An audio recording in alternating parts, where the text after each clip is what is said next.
Logos. Logos LOGOS logos அப்படின்னா படிப்பு,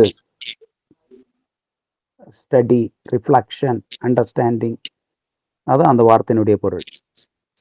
so anthropology அப்படின்னா study about human being, study about man. இந்த anthropology என்கிற இந்த உபதேசத்தை நம்ம படிப்பதற்கு முன்பு 2 உபதேசத்தை நம்ம பார்த்து நிறைவு செய்தோம். அது ஒன்று டாக்ட்ரின் ஆஃப் காட், தேவனை குறித்த அந்த படிப்பு. 2வதாக பிப்ளியாலஜி, தேவனுடைய வார்த்தையை குறித்ததான படிப்பு, வேதாகமத்தை குறித்த அந்த படிப்பு, doctrine of the scripture. So doctrine of God அது முடிந்தது. டாக்ட்ரின் ஆஃப் ஸ்கிரிப்சர் அதையும் நம்ம முடித்தோம். 3வதாக doctrine of human being, anthropology இல்லைன்னா டாக்ட்ரின் ஆஃப் ஹியூமன் பீயிங். இன்றைக்கு நம்ம சென்ற வகுப்பில் பேசின அந்த வார்த்தைகளை மறுபடியும் சுருக்கமாக சொல்லிட்டு புதிதாக இன்றைக்கு நம்ம பார்க்கிற அந்த காரியங்களை நம்ம பார்த்து இன்றையோட இந்த டாக்ட்ரின் ஆஃப் மேன் இல்லை என்றால் மனிதனை பற்றிய உபதேசம், மனிதனை பற்றிய கோட்பாடு, மனிதனை பற்றிய அந்த இறையியல், அதை நம்ம இன்றைக்கு நிறைவு செய்யும்படியாக போகிறோம். ஓகே. ஸோ முதலாவது அந்த வார்த்தையின் பொருளை விளங்கிக் கொள்ளுங்கள். ஆந்த்ரோபாலஜி என்கின்ற அந்த வார்த்தை anthropos plus logos, anthropos ANTHROPOS, anthropos plus logos, 2 Greek வார்த்தை. ஸோ ஆந்த்ரோபோஸ் அப்படின்னா மனிதன், லோகோஸ் அப்படின்னா படிப்பு. ஸோ மனிதனை பற்றிய படிப்பு. மனிதனை பற்றி நாம் ஏன் படிக்க வேண்டும்? மனிதனை பற்றி நான் படிக்க வேண்டும் ஏனென்றால் வேதாகமம், பைபிள், பரிசுத்த வேதாகமம் மனிதனை மிக முக்கியமான ஒரு இடத்திலே வைத்து நமக்கு போதிக்கிறது. வேதாகமம் மனிதனை தேவனுடைய ரூபத்தின்படியாகவும் தேவனுடைய சாயலின்படியாகவும் தேவன் மனிதனை படைத்தார். தேவன் மனிதனை படைத்த போது தேவனுக்கென்று சில விருப்பங்கள், நோக்கங்கள் இருந்தது. அந்த நோக்கத்திற்காக மனிதனை தேவன் படைக்கிறார்.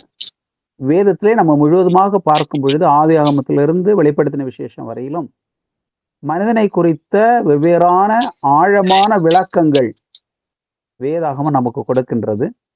ஆகவே ஒரு இறையியல் கண்ணோட்டத்தில், இறையியல் பார்வையிலே நாம இந்த மனிதனை வேதம் போதிப்பது, மனிதனை குறித்து வேதாகமம் போதிப்பதை சரியாக புரிந்து கொள்ள வேண்டும். அப்போ முதலாவது நம்ம வேதாகமத்தை புரிந்து கொள்வதற்கு முன்பதாக சென்ற வகுப்பிலே நான் கிறிஸ்டியன் வியூஸ் அபவுட் மேன் அதை நான் உங்களுக்கு விளக்கி சொன்னேன்.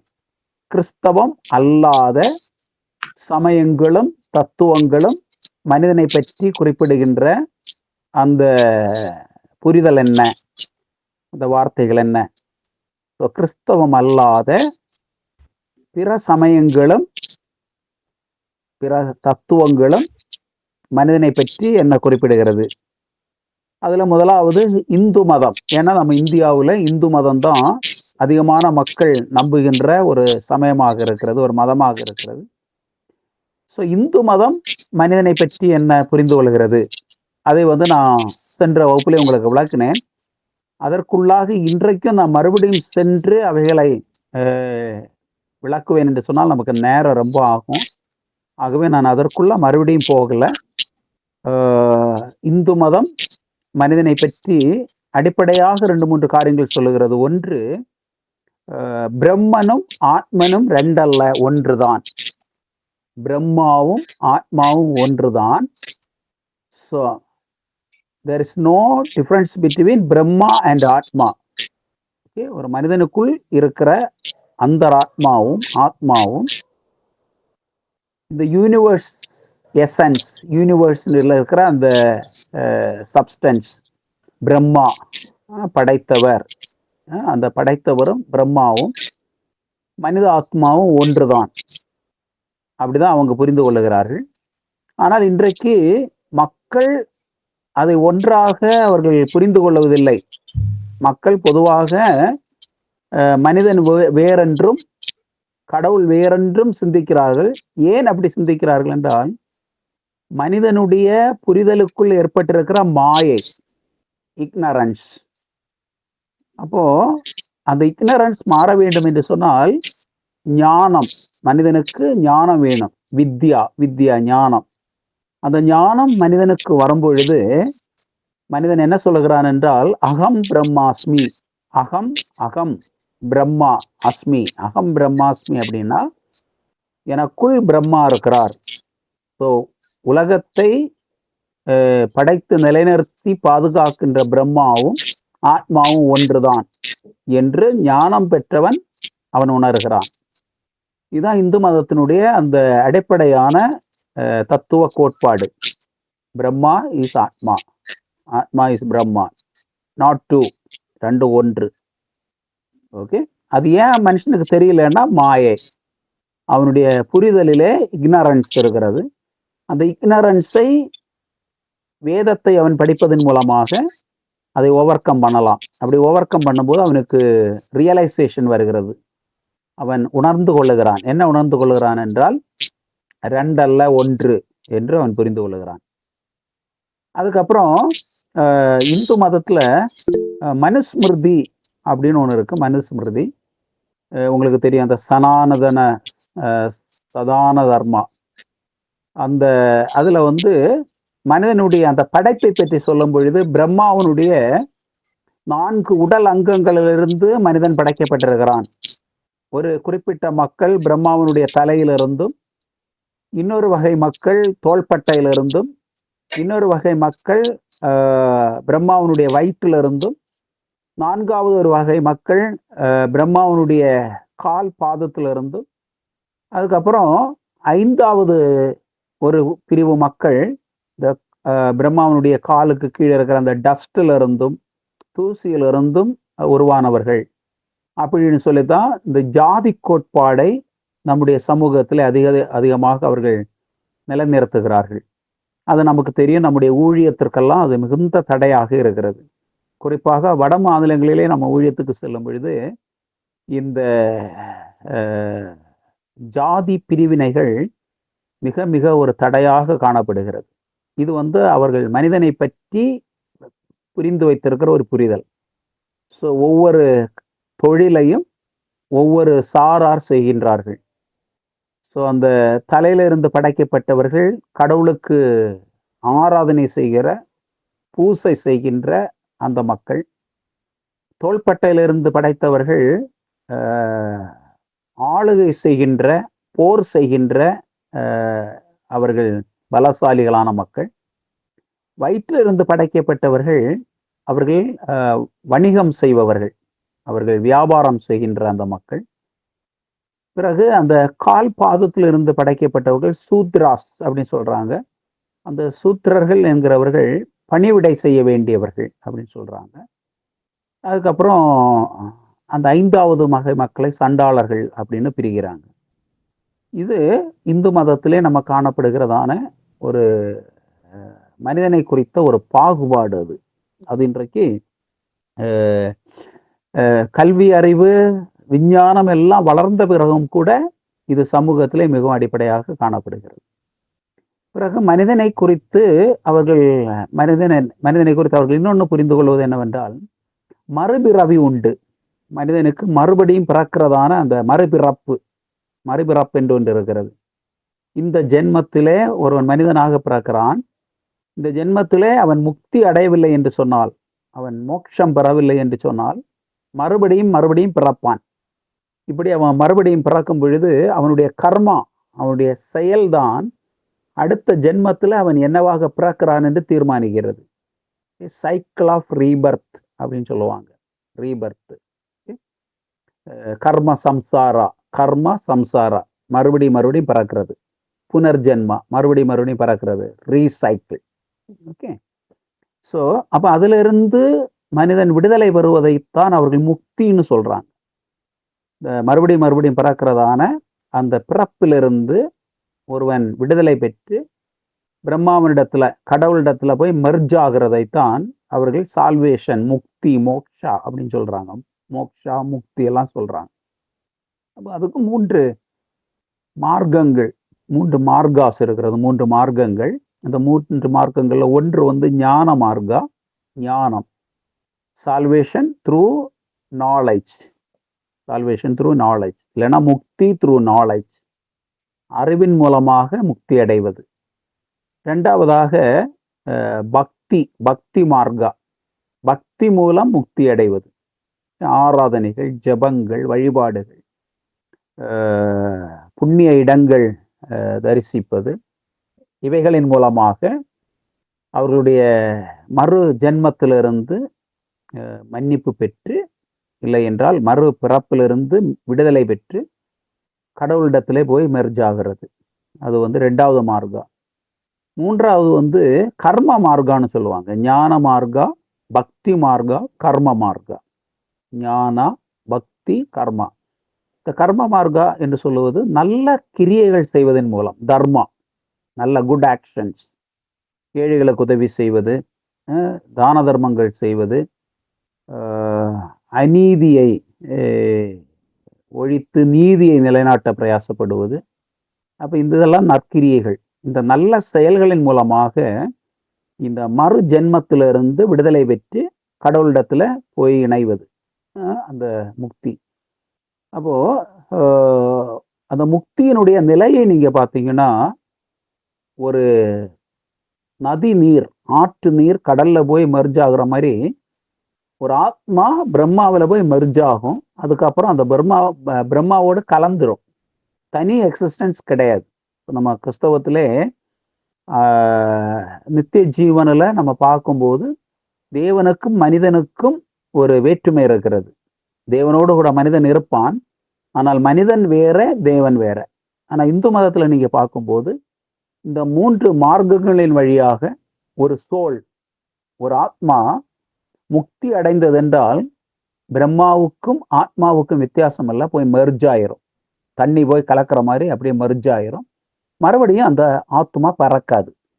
இதுதான் ஹிந்துயிசம். ஓகே. அப்ப நீங்க இந்து மக்களுக்கு சுவிசேஷத்தை அறிவிக்கும் பொழுது, ஆண்டவரை பற்றி சொல்லும் பொழுது, நீங்க அவர்களுடைய அடிப்படை கோட்பாடுகளை நீங்கள் புரிந்திருக்க வேண்டும். அந்த இந்து மதத்திலேயே 3 வகை மக்கள் இருக்கிறார்கள். ஓகே, 3 வகை மக்கள். ஒரு வகை மக்கள் ஞானத்தின் மூலமாக முக்தி அடைய பிரயாசப்படுகிறவர்கள், முயற்சிக்கிறவர்கள். அவர்கள் வந்து இந்த வேதங்களை கற்று தேர்ந்த ஞானிகள், அறிஞர்கள். அவர்கள்தான் ஞான மார்க்கத்தை பின்பற்றுகிறவர்கள். ஸோ ஞானத்தின் மூலம் மோக்ஷா, ஞானத்தின் மூலம் முக்தி அடைவார்கள். 2வது ஒரு சாரார் இருக்கிறார்கள், பக்தி. அவங்க தான் இந்த கோயிலா கும்பிட்டுட்டே நடப்பாங்க, வெள்ளிக்கிழமையானா கோயிலுக்கு போவாங்க, இந்த சாதாரண அந்த மக்கள். அவர்களை நீங்க பார்க்கும்போது பக்தியின் மூலம் முக்தி அடைய முயற்சிக்கிறவர்கள். 3வது ஒரு கூட்டம் இருக்கிறது. அவர்கள் வந்து தான தர்மங்களை செய்வார்கள், மற்றவர்களுக்கு உதவி செய்வார்கள், பிற உயிர்களை துன்பப்படுத்த மாட்டார்கள், எப்போதுமே வெஜிடேரியன் சாப்பிடுவாங்க. ஸோ இந்த மக்கள் வந்து கர்மா, அவர்களுடைய செயல்கள் கர்மா, அந்த கர்மா மூலமாக முக்தி அடைய முயற்சிக்கிறவர்கள்.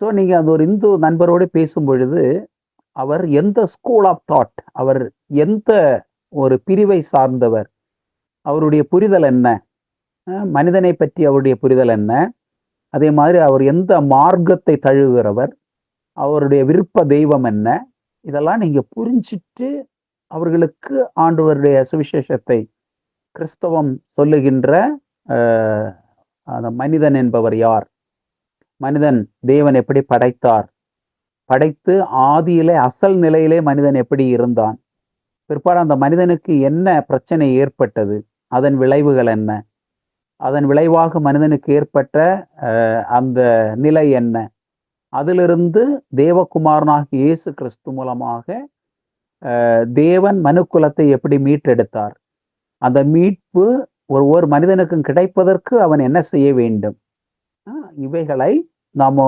சுவிசேஷமாக அறிவிக்கிறோம் இல்லையா, மற்றவர்களுக்கு நம்ம சுவிசேஷமாக அறிவிக்கிறோம். அப்ப அப்படி நம்ம சுவிசேஷமாக மற்றவர்களுக்கு அறிவிக்கும் பொழுது அவர்களுடைய புரிதல் என்ன அப்படின்னு நீங்க சரியா புரிந்து நீங்க நம்முடைய வேதாகம சத்தியத்தை அவர்களுக்கு சொல்லும் பொழுது அவர்கள் அதை விரைவாக அந்த கம்யூனிகேஷன் நீங்க சொல்ற வார்த்தைகளை அவர்கள் கிரகிப்பதற்கு அங்கீகரிக்கிறார்களோ இல்லை அதை மறக்கிறார்களோ அது அவர்களுடைய விருப்பம். ஆனால் அவர்கள் அதை புரிந்து கொள்வதற்கு உதவியாக இருக்கும். ஓகே, இது இந்து சமயம். ரெண்டாவது, நம்முடைய இந்தியாவில் இருக்கிற இன்னொரு முக்கியமான மதம் என்று சொல்லுவது இஸ்லாமிய மதம், முஸ்லீம். ஓகே, அது அடிப்படையாக ஒரு ஆப்ரஹாமிக் ரிலீஜியன் அப்படின்னு நம்ம சொல்றோம். Abrahamic religion. இந்த ஆப்ரஹாமிக் ரிலீஜியன் என்று சொல்லும்போது அந்த பழைய ஏற்பாட்டை தழுவினதான நிறைய உபதேசங்கள் அவர்களுக்கு வருகிறது. ஸோ யூத சமயம், கிறிஸ்தவ சமயம், இஸ்லாமிய சமயம், இந்த 3 மதங்களுக்குள்ள நிறைய ஒற்றுமை இருக்கிறது. ஸோ இஸ்லாத்திலேயே நம்ம பார்க்கும் பொழுது அல்லாஹு என்கின்ற அந்த இறைவன், அவர் படைத்தவர், சிருஷ்டிகர். அவர் மனிதனை படைத்தார். அந்த மனிதனை அவர் படைத்து அவனை அந்த ஏதேன் தோட்டத்தில் வைக்கிறார். அதுக்கப்புறம் நீங்க பார்க்கும் பொழுது அந்த ஆதாம் ஏவாள் அவர்கள் பாவம் செய்கிறாங்க. ஆதாம் ஒரு தீர்க்கதரிசியாக இருந்தார் என்று அவர்கள் நம்புகிறார்கள். அந்த ஆதாமனுடைய பாவம் அது அவனை மட்டும்தான் சாரும். கிறிஸ்தவம் போதிக்கிற மாதிரி ஒரே மனிதனால் எல்லாரும் பாவத்தின் அந்த நிலைக்குள்ளாக மாற்றப்படவில்லை. ஸோ அந்த ஆதாமனுடைய பாவத்திற்கு ஆதாம் காரணம், அது சந்ததிகளுக்கு வராது. ஒரிஜினல் சின் இல்லை, அந்த அசல் பாவம் நம்ம சொல்றோம்ல, அந்த ஒரிஜினல் சின், அந்த பாவ சுபாவம் அது கிடையாது இஸ்லாத்துல. ஒவ்வொருத்தருங்களும் அவங்க வாழ்க்கையில அவங்க செய்கிற பாவத்திற்கும் நன்மைக்கும் அவங்க தான் பொறுப்பு. ஸோ முன்னோர்களுடைய பாவம் எல்லாம் நமக்கு வராது. அதுதான் அவங்களுடைய புரிதல். அதுக்கப்புறம் இன்னொன்று, இந்த பாவத்திற்காக இன்னொருவர் மரிக்க முடியாது. ஸோ ரட்சகர் இஸ்லாத்துல இல்லை. இந்த ரட்சிப்பு மனிதனுக்கு எப்படி வரும் அப்படின்னு சொன்னா, இறை தூதர்களுடைய அந்த வார்த்தைகள், அதுல குறிப்பாக முகமதுவனுடைய அந்த வார்த்தை, அல்லாஹு முகமதுக்கு எழுதி தந்த குரானுடைய போதனைகள், அந்த குரானுடைய போதனைகளை ஒருவன் பின்பற்றி அந்த இஸ்லாத்தினுடைய அந்த அடிப்படை உபதேசங்கள், அந்த ஜெபம் பண்றது, புண்ணிய இடங்களுக்கு போறது, அதே மாதிரி ஏழை மக்களுக்கு உதவி செய்கிறது, இந்த மாதிரியான அந்த அடிப்படை இஸ்லாத்தினுடைய அந்த கோட்பாடுகளை ஒருவன் பின்பற்றினால் அவன் பரதீசாவுக்கு போவான். அந்த பரதீசாவில் இருக்கிற அந்த நிலை, அது கிறிஸ்தவம் சொல்லுகிற அந்த நிலைக்கும் இஸ்லாம் சொல்லுகிற அந்த நிலைக்கும் வித்தியாசம் இருக்கிறது. அந்த இஸ்லாத்தினுடைய அந்த பரதீசா வாழ்க்கை என்று சொல்லும் பொழுது, பூமியிலே ஒரு மனிதன் அனுபவிக்கிற மாதிரி அங்கேயும் அவனுக்கு அனுபவித்து இன்பங்கள் அனுபவித்து அவன் வாழ முடியும் என்று அவர்கள் போதிக்கிறார்கள். இஸ்லாத்திலேயும் மன்னிக்கப்படாத சில பாவங்கள் இருக்கிறது. அது உறவுகளில், மனித உறவுகளில் தவறான உறவுகள், அதுக்கப்புறம் கொலை செய்வது, இதெல்லாம் மன்னிக்கப்படாத பாவம் என்று அவர்கள் போதிக்கிறார்கள். ஸோ மனிதன் அப்படின்னு சொல்லும் பொழுது இஸ்லாத்துல அல்லாஹ்வினுடைய படைப்பு, அவனுக்கு ஆத்துமா இருக்கிறது, அவனுடைய வாழ்க்கைக்கு அவன்தான் பொறுப்பு. ஆதாமனுடைய அந்த பாவம் எல்லாம் மனிதனுக்கு இல்லை. ஆதாம் ஒரு எக்ஸாம்பிளாக இருக்கிறார். அந்த ஆதாமனுடைய பாவத்திற்கு அவர் வருந்தி அவர் மன்னிப்பு கேட்டார். அல்லாஹு அதை மன்னித்திருப்பார். அல்லாஹு மன்னித்து ஆதாமை அவரோடு கூட வைத்துக் கொள்ளுவார். அவருடைய பாவத்திற்கு மற்றவங்களுக்கு யாருக்கும் அந்த பழி வராது என்பது அவங்களுடைய போதனை. ஸோ ரட்சிப்பு என்று சொல்லுவது பாவ மன்னிப்பு அல்ல, நல்ல அந்த குரானை பின்பற்றி நல்ல செயல், அவர்களுடைய போதனைகளை பின்பற்றி வாழ்கிற அந்த ஒரு வாழ்க்கை தான் ரட்சிப்பு என்று அவர்கள் போதிக்கிறார்கள். ஸோ இதன் மூலமாக அவர்கள் கிறிஸ்தவத்தின் அடிப்படை உபதேசமாகிய ஒரிஜினல் சின், மனுக்குலம் எல்லாம் விழுந்தது, ஆதாமுக்குள் எல்லாரும் பாவம் செய்தோம், அந்த ஜென்ம பாவத்தோடு ஒவ்வொரு பிறக்கிறார்கள் என்கின்ற அந்த ஃபண்டமெண்டல் கிறிஸ்டியன் ஃபெய்த் டாக்ட்ரின், அதை அவங்க ரிஜெக்ட் பண்றாங்க. அதுக்கப்புறம் பாவிகளுக்காக கிறிஸ்தேசு மரித்தார், அது அவங்க அங்கீகரிப்பதில்லை. பாவிகளுக்காக ஒரு மரிக்க முடியாது, அப்படி மரித்து மன்னிப்பு கொண்டு வர இயலாது என்பது அவர்களுடைய புரிதல். அதுக்கப்புறம் தேவனுக்கு குமாரன் இருக்க இயலாது, ஆகவே இயேசு கிறிஸ்து தேவகுமாரன் என்கின்ற நம்முடைய விசுவாசத்தை அவர்கள் அங்கீகரிப்பதில்லை.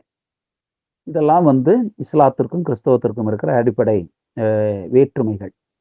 ஸோ பொதுவான கோட்பாடு என்று சொன்னால், அவர்களும் இறைவன் ஒருவர் இருக்கிறார், அவர் சிருஷ்டிகர் என்று நம்புகிறார்கள். இறைவன் அன்பானவர், தூய்மையானவர், பரிசுத்தமானவர், உண்மையை விரும்புகிறவர், இதெல்லாம் அவங்க விரும்புகிறாங்க, அதெல்லாம் அவங்க போதிக்கிறாங்க.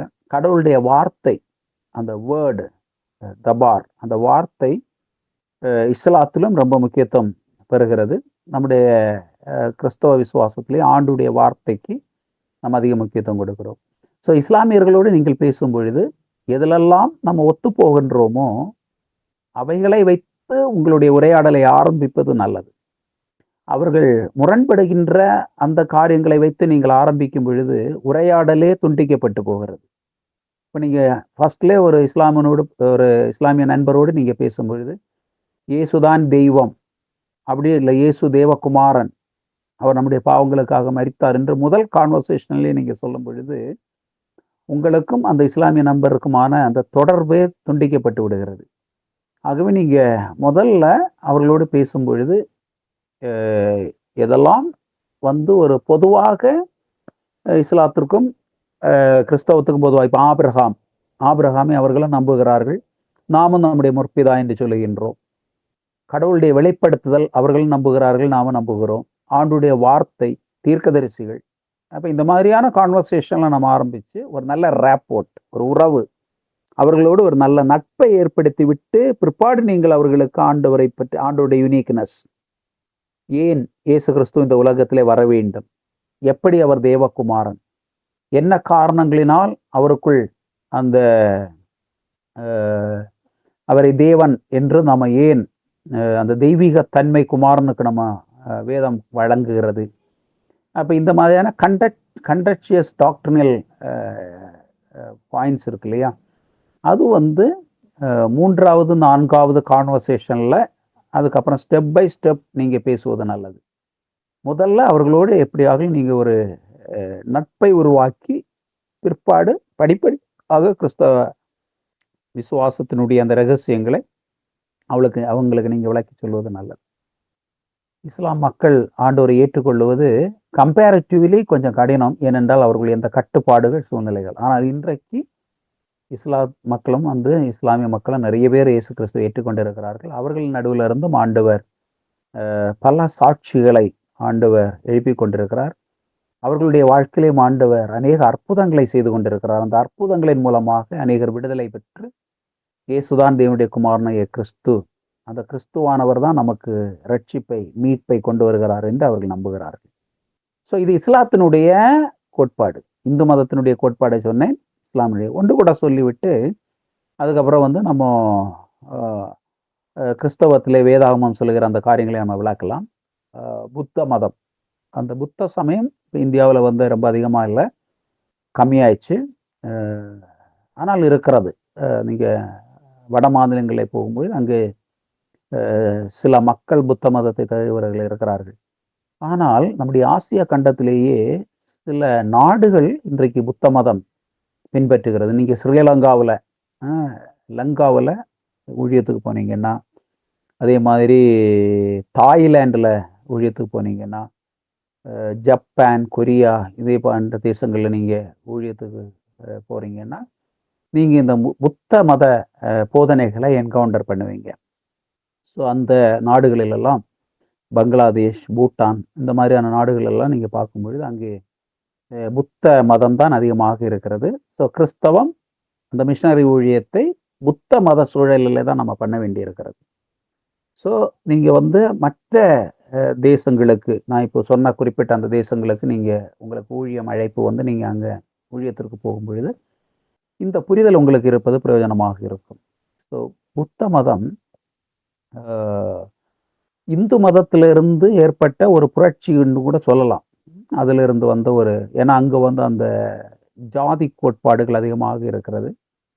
அப்போ அந்த புத்த மதம் பிற்பாடு நம்ம பார்க்கும் பொழுது அதற்கு எதிரான ஒரு கிளர்ச்சி அப்படின்னு கூட சொல்லலாம் பிற்பாடு. ஆனால் அந்த புத்த மதத்தினுடைய ஆரம்பம் உங்களுக்கு தெரியும், அவைகளை நான் விளக்க விரும்பவில்லை. துக்கா, மனுஷனுடைய வாழ்க்கையில் துக்கம் வருகிறது, ஓகே, கவலை. அந்த கவலை ஏன் வருகிறது, அந்த கவலை எதனால் வருகிறது, அந்த துக்கத்துக்கு காரணம் என்ன? நோய்கள், முதிர்ந்த வயது, மரணம், இவைகளெல்லாம் தான் மனிதனுக்கு துக்கத்தை கொண்டு வருகிறது. அப்ப அந்த துக்கத்திலிருந்து மனிதனை எப்படி விடுவிப்பது? அந்த துக்கத்திலிருந்து மனிதனை விடுவிப்பதற்கு அதான் புத்தா வந்து ஆழ்ந்த தியானம் செய்கிறார். அவருக்கு அந்த போதி மரத்தடையில இருந்து அந்த ஞானம் கிடைக்கிறது. அந்த ஞானத்தை அவர் அப்புறம் எல்லா இடங்களிலேயும் போய் போதிக்கிறாரு. அதான் புத்த சமயமாக மாறுகிறது.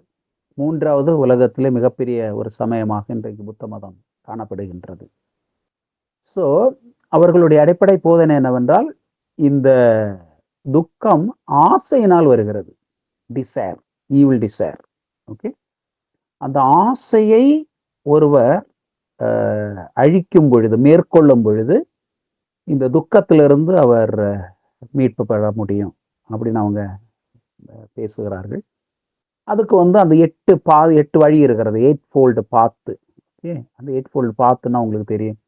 நல்ல thinking, right attitude, right sleep, okay, right conversation, right contact, okay, நல்ல எண்ணங்கள், நல்ல பேச்சு, நல்ல தூக்கம், நல்ல உணவு, இந்த மாதிரியான அந்த நல்ல நல்ல நல்ல அப்படின்னு சொல்லி ஒரு 8 பாத்து வச்சுருக்காங்க. அப்போ அந்த புத்த மதத்திலையும் மறுபிறப்பு என்கிற ஒன்று இருக்கிறது. இந்து மதத்தில் இருக்கிற மாதிரி அந்த புனர்ஜென்மா அது இருக்கிறது, புத்த மதத்திலும் இருக்கிறது. அப்போ இந்த மறுஜென்மத்திலிருந்து ஒரு ஆத்மா நிர்வாணம் அடையணும். அவங்க நிர்வாணம்னு சொல்லுவாங்க, மோட்சான்னு சொல்ல மாட்டாங்க. நிர்வாணம் லிபரேஷன் அந்த ஈவிலிருந்து லிபரேட் பண்ணணும்னா அந்த 8 பாத்து, அந்த 8 பாத்து ஒருவர் பின்பற்றும் பொழுது அவர் வந்து என்ன பண்ணுவார்னா, அந்த மனிதன் அவர் வந்து அந்த நிர்வாணம் அடைஞ்சிடுறாரு. அந்த புனர்ஜென்மா அவருக்கு வராது, மறுபடியும் பிறக்கிற தன்மை வராது. இதுதான் புத்திசம். இந்த புத்திசத்தினுடைய கோட்பாடு. அவர்களுக்குள்ளும் இந்த ஷமனிசம் அப்படின்னு சொன்ன இந்த மந்திரங்கள், குறி சொல்றது, திருஷ்டி, நிமித்தம் பார்க்குறது, இந்த மாதிரியான நிறைய சடங்குகள் அந்த புத்த மதத்திலையும் இருக்கிறது. இந்து மதத்திலையும் நம்ம பார்க்குற அந்த ஆக்சுவலாக நீங்கள் பார்த்தீங்கன்னா புத்த மதம் அந்த மூட நம்பிக்கைக்கு எதிராக உள்ள ஒரு புரட்சி அப்படின்னு கூட சொல்லுவாங்க. ஆனால் இன்றைக்கு பார்த்தீங்கன்னா அந்த ஷமனிசம், இந்த ஷமன்ஸ், பூஜாரிஸ் மாதிரி அவங்க வந்து எல்லா மந்திரங்களும் தந்திரங்களும் எல்லாம் பண்ணுறாங்க. அந்த புத்த மதத்திலே அந்த கட்டுகள் அவைகள் இருக்கிறது. ஸோ நீங்கள் ஒரு புத்திஸ்ட் மாங்கோட இல்லை ஒரு புத்த மதத்தை பின்பற்றுகிற ஒரு சிங்களரோட இல்லை ஒரு பர்மீஸ், பூட்டானிஸ் அவர்களோடு நீங்கள் ஒரு தாய் அவர்களோடு நீங்கள் பேசும் பொழுது இந்த அவர்களுடைய மதத்தினுடைய ஒரு புரிதல், மனிதனை அவர்கள் எப்படி புரிந்திருக்கிறார்கள் என்பதை நீங்கள் அறிந்து வருவது உங்களுக்கு பிரயோஜனமாக இருக்கும். ஸோ இது மனிதனை பற்றிய பிற மதங்களுடைய புரிதல், இந்து மதத்தினுடைய புரிதல், இஸ்லாத்தினுடைய புரிதல், புத்திசத்தினுடைய புரிதல். அதுக்கப்புறம் வந்து உங்களுக்கு தெரியும் விஞ்ஞான புரிதல் இருக்கிறது. அறிவியல் மனிதனை எப்படி புரிந்து கொள்கிறது, தத்துவங்கள் மனிதனை எப்படி புரிந்து கொள்கிறது, ஓகே, ஃபிலாசபி மனிதனை எப்படி புரிந்து கொள்கிறது, இதெல்லாம் நான் இந்த கிளாஸில் சொன்னேன். அதை மறுபடியும் நான் இன்றைக்கு ரிப்பீட் பண்ண விரும்பலை. ஸோ இவைகளை நீங்கள் உங்களுடைய மனதிலே வைத்துக் கொள்ளுங்கள். ஓகே. இது நம்ம பிறருக்கு சுவிசேஷத்தை அறிவிக்கும் பொழுது அவர்களுடைய புரிதல், அவர்களை பற்றி அவர்களுடைய புரிதல், மனிதனை பற்றிய அவர்களுடைய புரிதல், அதை நம்ம தெரிந்து வைத்திருப்பது நமக்கு பிரயோஜனமாக இருக்கும். இப்போது நம்ம doctrine of man in the Bible அதுக்கு வரலாம். நான் போன வகுப்பில் அதை உங்களுக்கு ஆரம்பித்து மறுபடியும் அதை ரிப்பீட் பண்ணிவிட்டு நம்ம தொடர்ந்து சில காரியங்களை கூட நம்ம சொல்லி இன்றைக்கு கன்க்ளூட் பண்ணலாம், இதை முடிச்சிடலாம். இப்போது Christian biblical views of man, வேதாகமம் மனிதனை பற்றி என்ன சொல்கிறது, மனிதனை பற்றி வேதாகமம் என்ன போதிக்கிறது. Okay, biblical teaching about man. நமக்கு எல்லாருக்கும் தெரிந்திருக்கிற வண்ணமாக ஆதியாகமம் 1:26-28, சங்கீதம் 8:4-8, இந்த மாதிரியான இந்த வசனங்கள், அதே மாதிரி புதிய ஏற்பாட்டிலே நிறைய வசனங்கள் வருகிறது. இந்த வசனங்கள் எல்லாமே நமக்கு அடிப்படையாக சொல்லுகிற ஒரு காரியம் என்னவென்றால், தேவன் இரு உலகத்தை படைத்த பின்பு, இரு உலகம் அப்படின்னு சொல்லும்போது ஒன்று பரலோகம், தேவன் வாசம் பண்ணுகிற ஆவிக்குரிய உலகம். இன்னொன்று இந்த பூ உலகம், பிசிக்கல் வேர்ல்டு, இந்த பூமி, இந்த உலகத்தை ஆண்டவர் படைக்கிறார். இந்த பூ உலகத்தை ஆண்டவர் படைத்து விட்டு ஒரு ஜீவனை, ஒரு உயிரை, ஒன்றை ஆண்டவர் ஆவிக்குரிய உலகத்தோடும் இந்த பூமியில் இருந்து கொண்டு தேவனுடைய உலகத்தோடு தொடர்பு கொள்ளுகின்ற தன்மையிலே படைக்கிறார் ஆண்டவர். ஸோ இந்த கீழ் உலகத்துல தான் படைக்கிறார் ஆண்டவர், பிசிக்கல் வேர்ல்டில் தான் படைக்கிறாரு. ஆனால் இந்த பிசிக்கல் வேர்ல்டில் இருந்து கொண்டே ஒரு ஸ்பிரிச்சுவல் பீயிங்காக இருக்கிற, ஒரு ஆவிக்குரிய தன்மையில் இருக்கிற தேவனோடு கூட ஐக்கியமாக இருக்க, பேச, பழக, கருத்து பரிமாற்றம் செய்ய அந்த திறமையோடு இரண்டு உலகத்திற்குரியவனாக ஆண்டவர் படைகிறார். அதான் வந்து நம்ம 1 தெசலோனிக்கர் 5:23 எல்லாம் வாசிக்கும் பொழுது அங்கே நம்ம வாசிக்கிற ஆவி, ஆத்துமா, சரீரம் அப்படி படைகிறார். ஓகே, ஸோ தேவன் ஆவியானவராக இருக்கிறார். யோவான் 4:24 படி தேவன் ஆவியானவராக இருக்கிறார். மனிதனை தேவன் படைக்கும் பொழுது பூமியிலே மண்ணிலிருந்து படைக்கிறார், பிசிக்கல். அந்த பிசிக்கலா படைக்கிறார். சில ஆராய்ச்சியாளர்கள் சொல்றாங்க, மனிதனுடைய சரீரத்துல அந்த பாடியில் இருக்கிற அந்த தாதுக்கள், ஓகே, அந்த கெமிக்கல்ஸ், அதுவும் மண்ணில் இருக்கிற அந்த கெமிக்கல்ஸும் தாதுக்களும் ரொம்ப ஒத்து போகிறது அப்படிங்கிறாங்க. இது எனக்கு அவ்வளோவா தெரியாது, சிலர் சொல்றதை நான் கேட்டிருக்கிறேன். இப்போ பூமி மண்ணில் நீங்கள் எடுத்து அதை ஆராய்ச்சி செய்தீங்கன்னா அதில் சோடியம் இருக்கும், குளோரைடு இருக்கும், அதுக்கப்புறம் கால்சியம் இருக்கும், அயன் இருக்கும். இதெல்லாம் வந்து அந்த மண்ணில் இருக்குமா, மண்ணில் இருக்கிற தாது பொருட்கள்.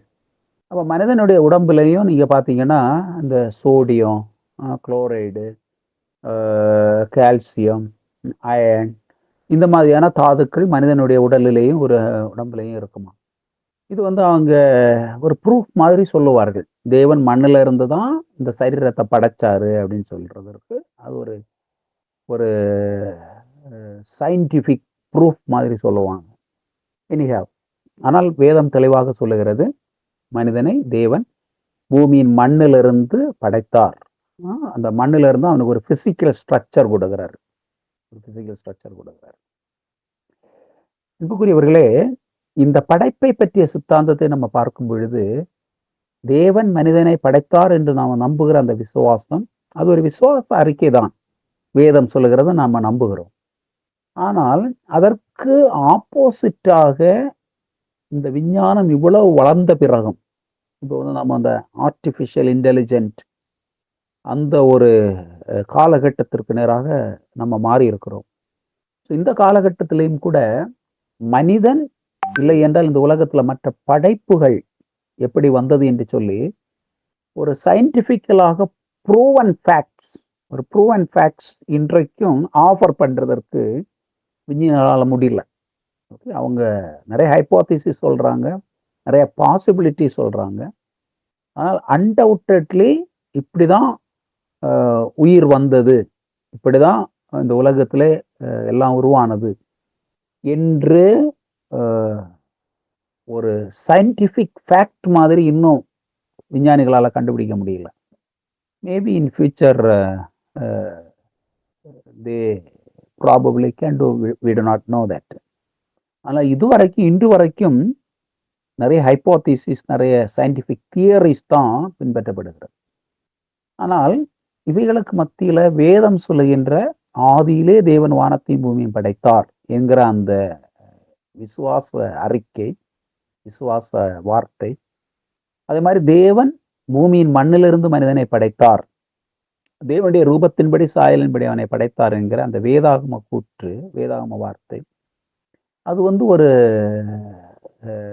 ஒரு பிளைண்ட் ஸ்டேட்மெண்ட் கிடையாது. It is convincing.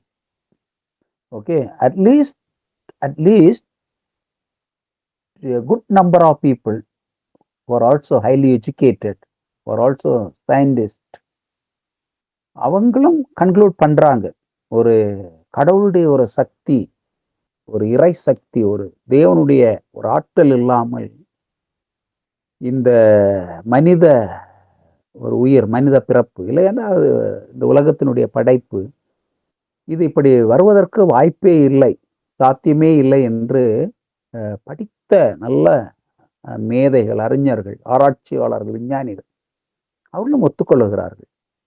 ஆதியிலே தேவன் வானத்தையும் பூமியையும் படைத்தார் என்று நம்ம சொல்லும் பொழுது அது ஒரு விசுவாச அறிக்கையாக இருந்தாலும் கூட it is also reasonably convincing. ஓகேங்களா? ஸோ இன்னொரு இன்னொரு ஒரு ஒரு சயின்டிஃபிக் ஒரு ப்ரூஃபோட ஒன்று அவங்க கண்டுபிடிக்கிறாங்க அப்படின்னா we will think about it. ஆனால் until today it hasn't been done இல்லையா? ஸோ வேதம் சொல்லுகிறது, வேதம் தெளிவாக சொல்லுகிறது, மனிதனை தேவன் தம்முடைய ரூபத்தின்படியும் அவருடைய சாயலின்படியும் படைத்தார் அப்படின்னு வேதம் சொல்லுகிறது. So biblical understanding of man, வேதாகமம் இல்லை என்றால் கிறிஸ்தவம் மனிதனை எப்படி பார்க்கிறது என்று சொன்னால், தேவனுடைய ரூபத்தின்படியும் தேவனுடைய சாயலின்படியும் படைக்கப்பட்ட, தேவனுடைய ஆவி அவனுக்குள் கொடுக்கப்பட்ட தேவனுடைய படைப்பு, அதான் மனிதன். ஓகே, அது ஆணும் பெண்ணும் என்று வேதவசனம் சொல்கிறது. ஓகே, தேவன் தம்முடைய ரூபத்தின்படி தம்முடைய சாயலின்படி மனிதனை படைத்தார், ஆணும் பெண்ணுமாக அவர்களை படைத்தார். அப்படிதான் நம்ம ஜெனசிஸ்ல வாசிக்கிறோம். So both male and female are created in the image and likeness of God. இதான் வந்து நம்ம கிறிஸ்தவம் வேதாகமம் நமக்கு சொல்லுகின்ற ஒரு மனிதனை குறித்த ஒரு புரிதல். அதுக்கப்புறம் நம்ம பார்க்கும் பொழுது அங்கே வந்து ரூபமும் சாயலும், தேவன் தம்முடைய ரூபத்தின்படி தம்முடைய சாயலின்படி மனிதனை படைத்தார். 27 ரொம்ப முக்கியமான இறையியல்ல அது வந்து ரொம்ப முக்கியம், இந்த ரூபமும் சாயலும், image and likeness.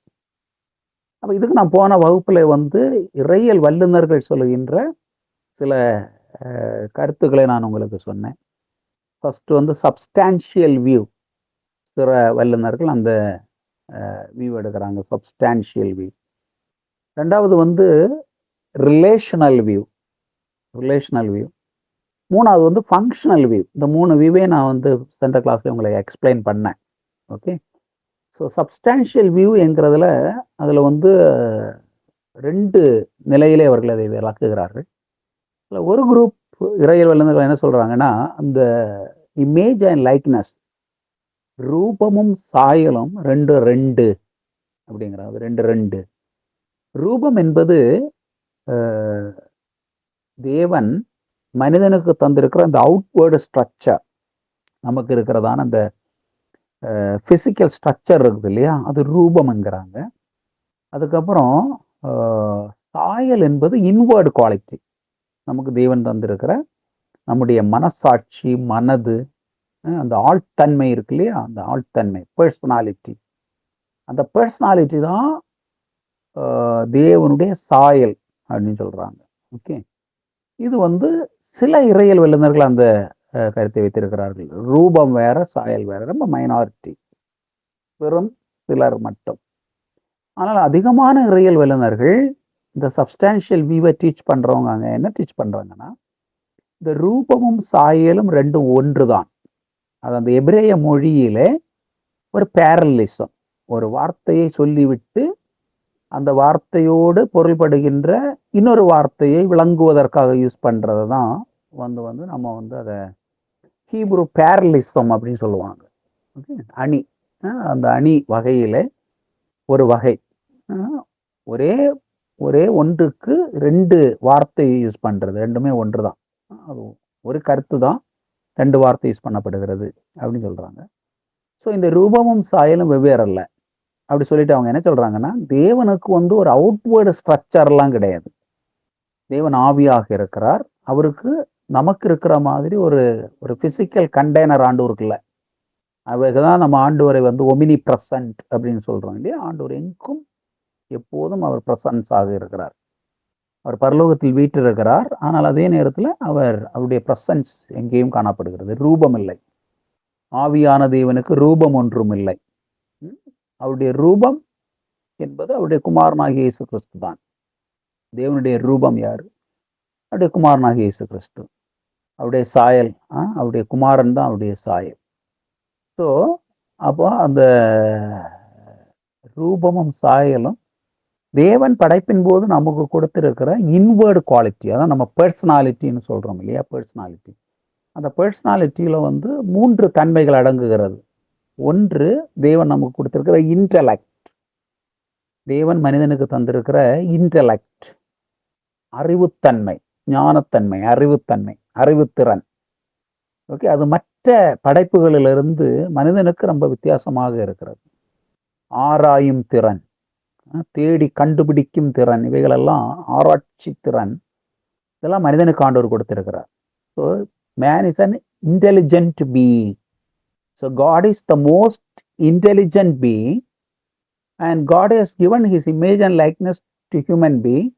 The first aspect of that image and likeness is the intelligent aspect. மனிதர்களாகிய நாம் எல்லாரும் புத்தி கூர்மை உள்ளவர்களாக இருக்கிறோம், அறிவுத்திறன் படைத்தவர்களாக இருக்கிறோம்.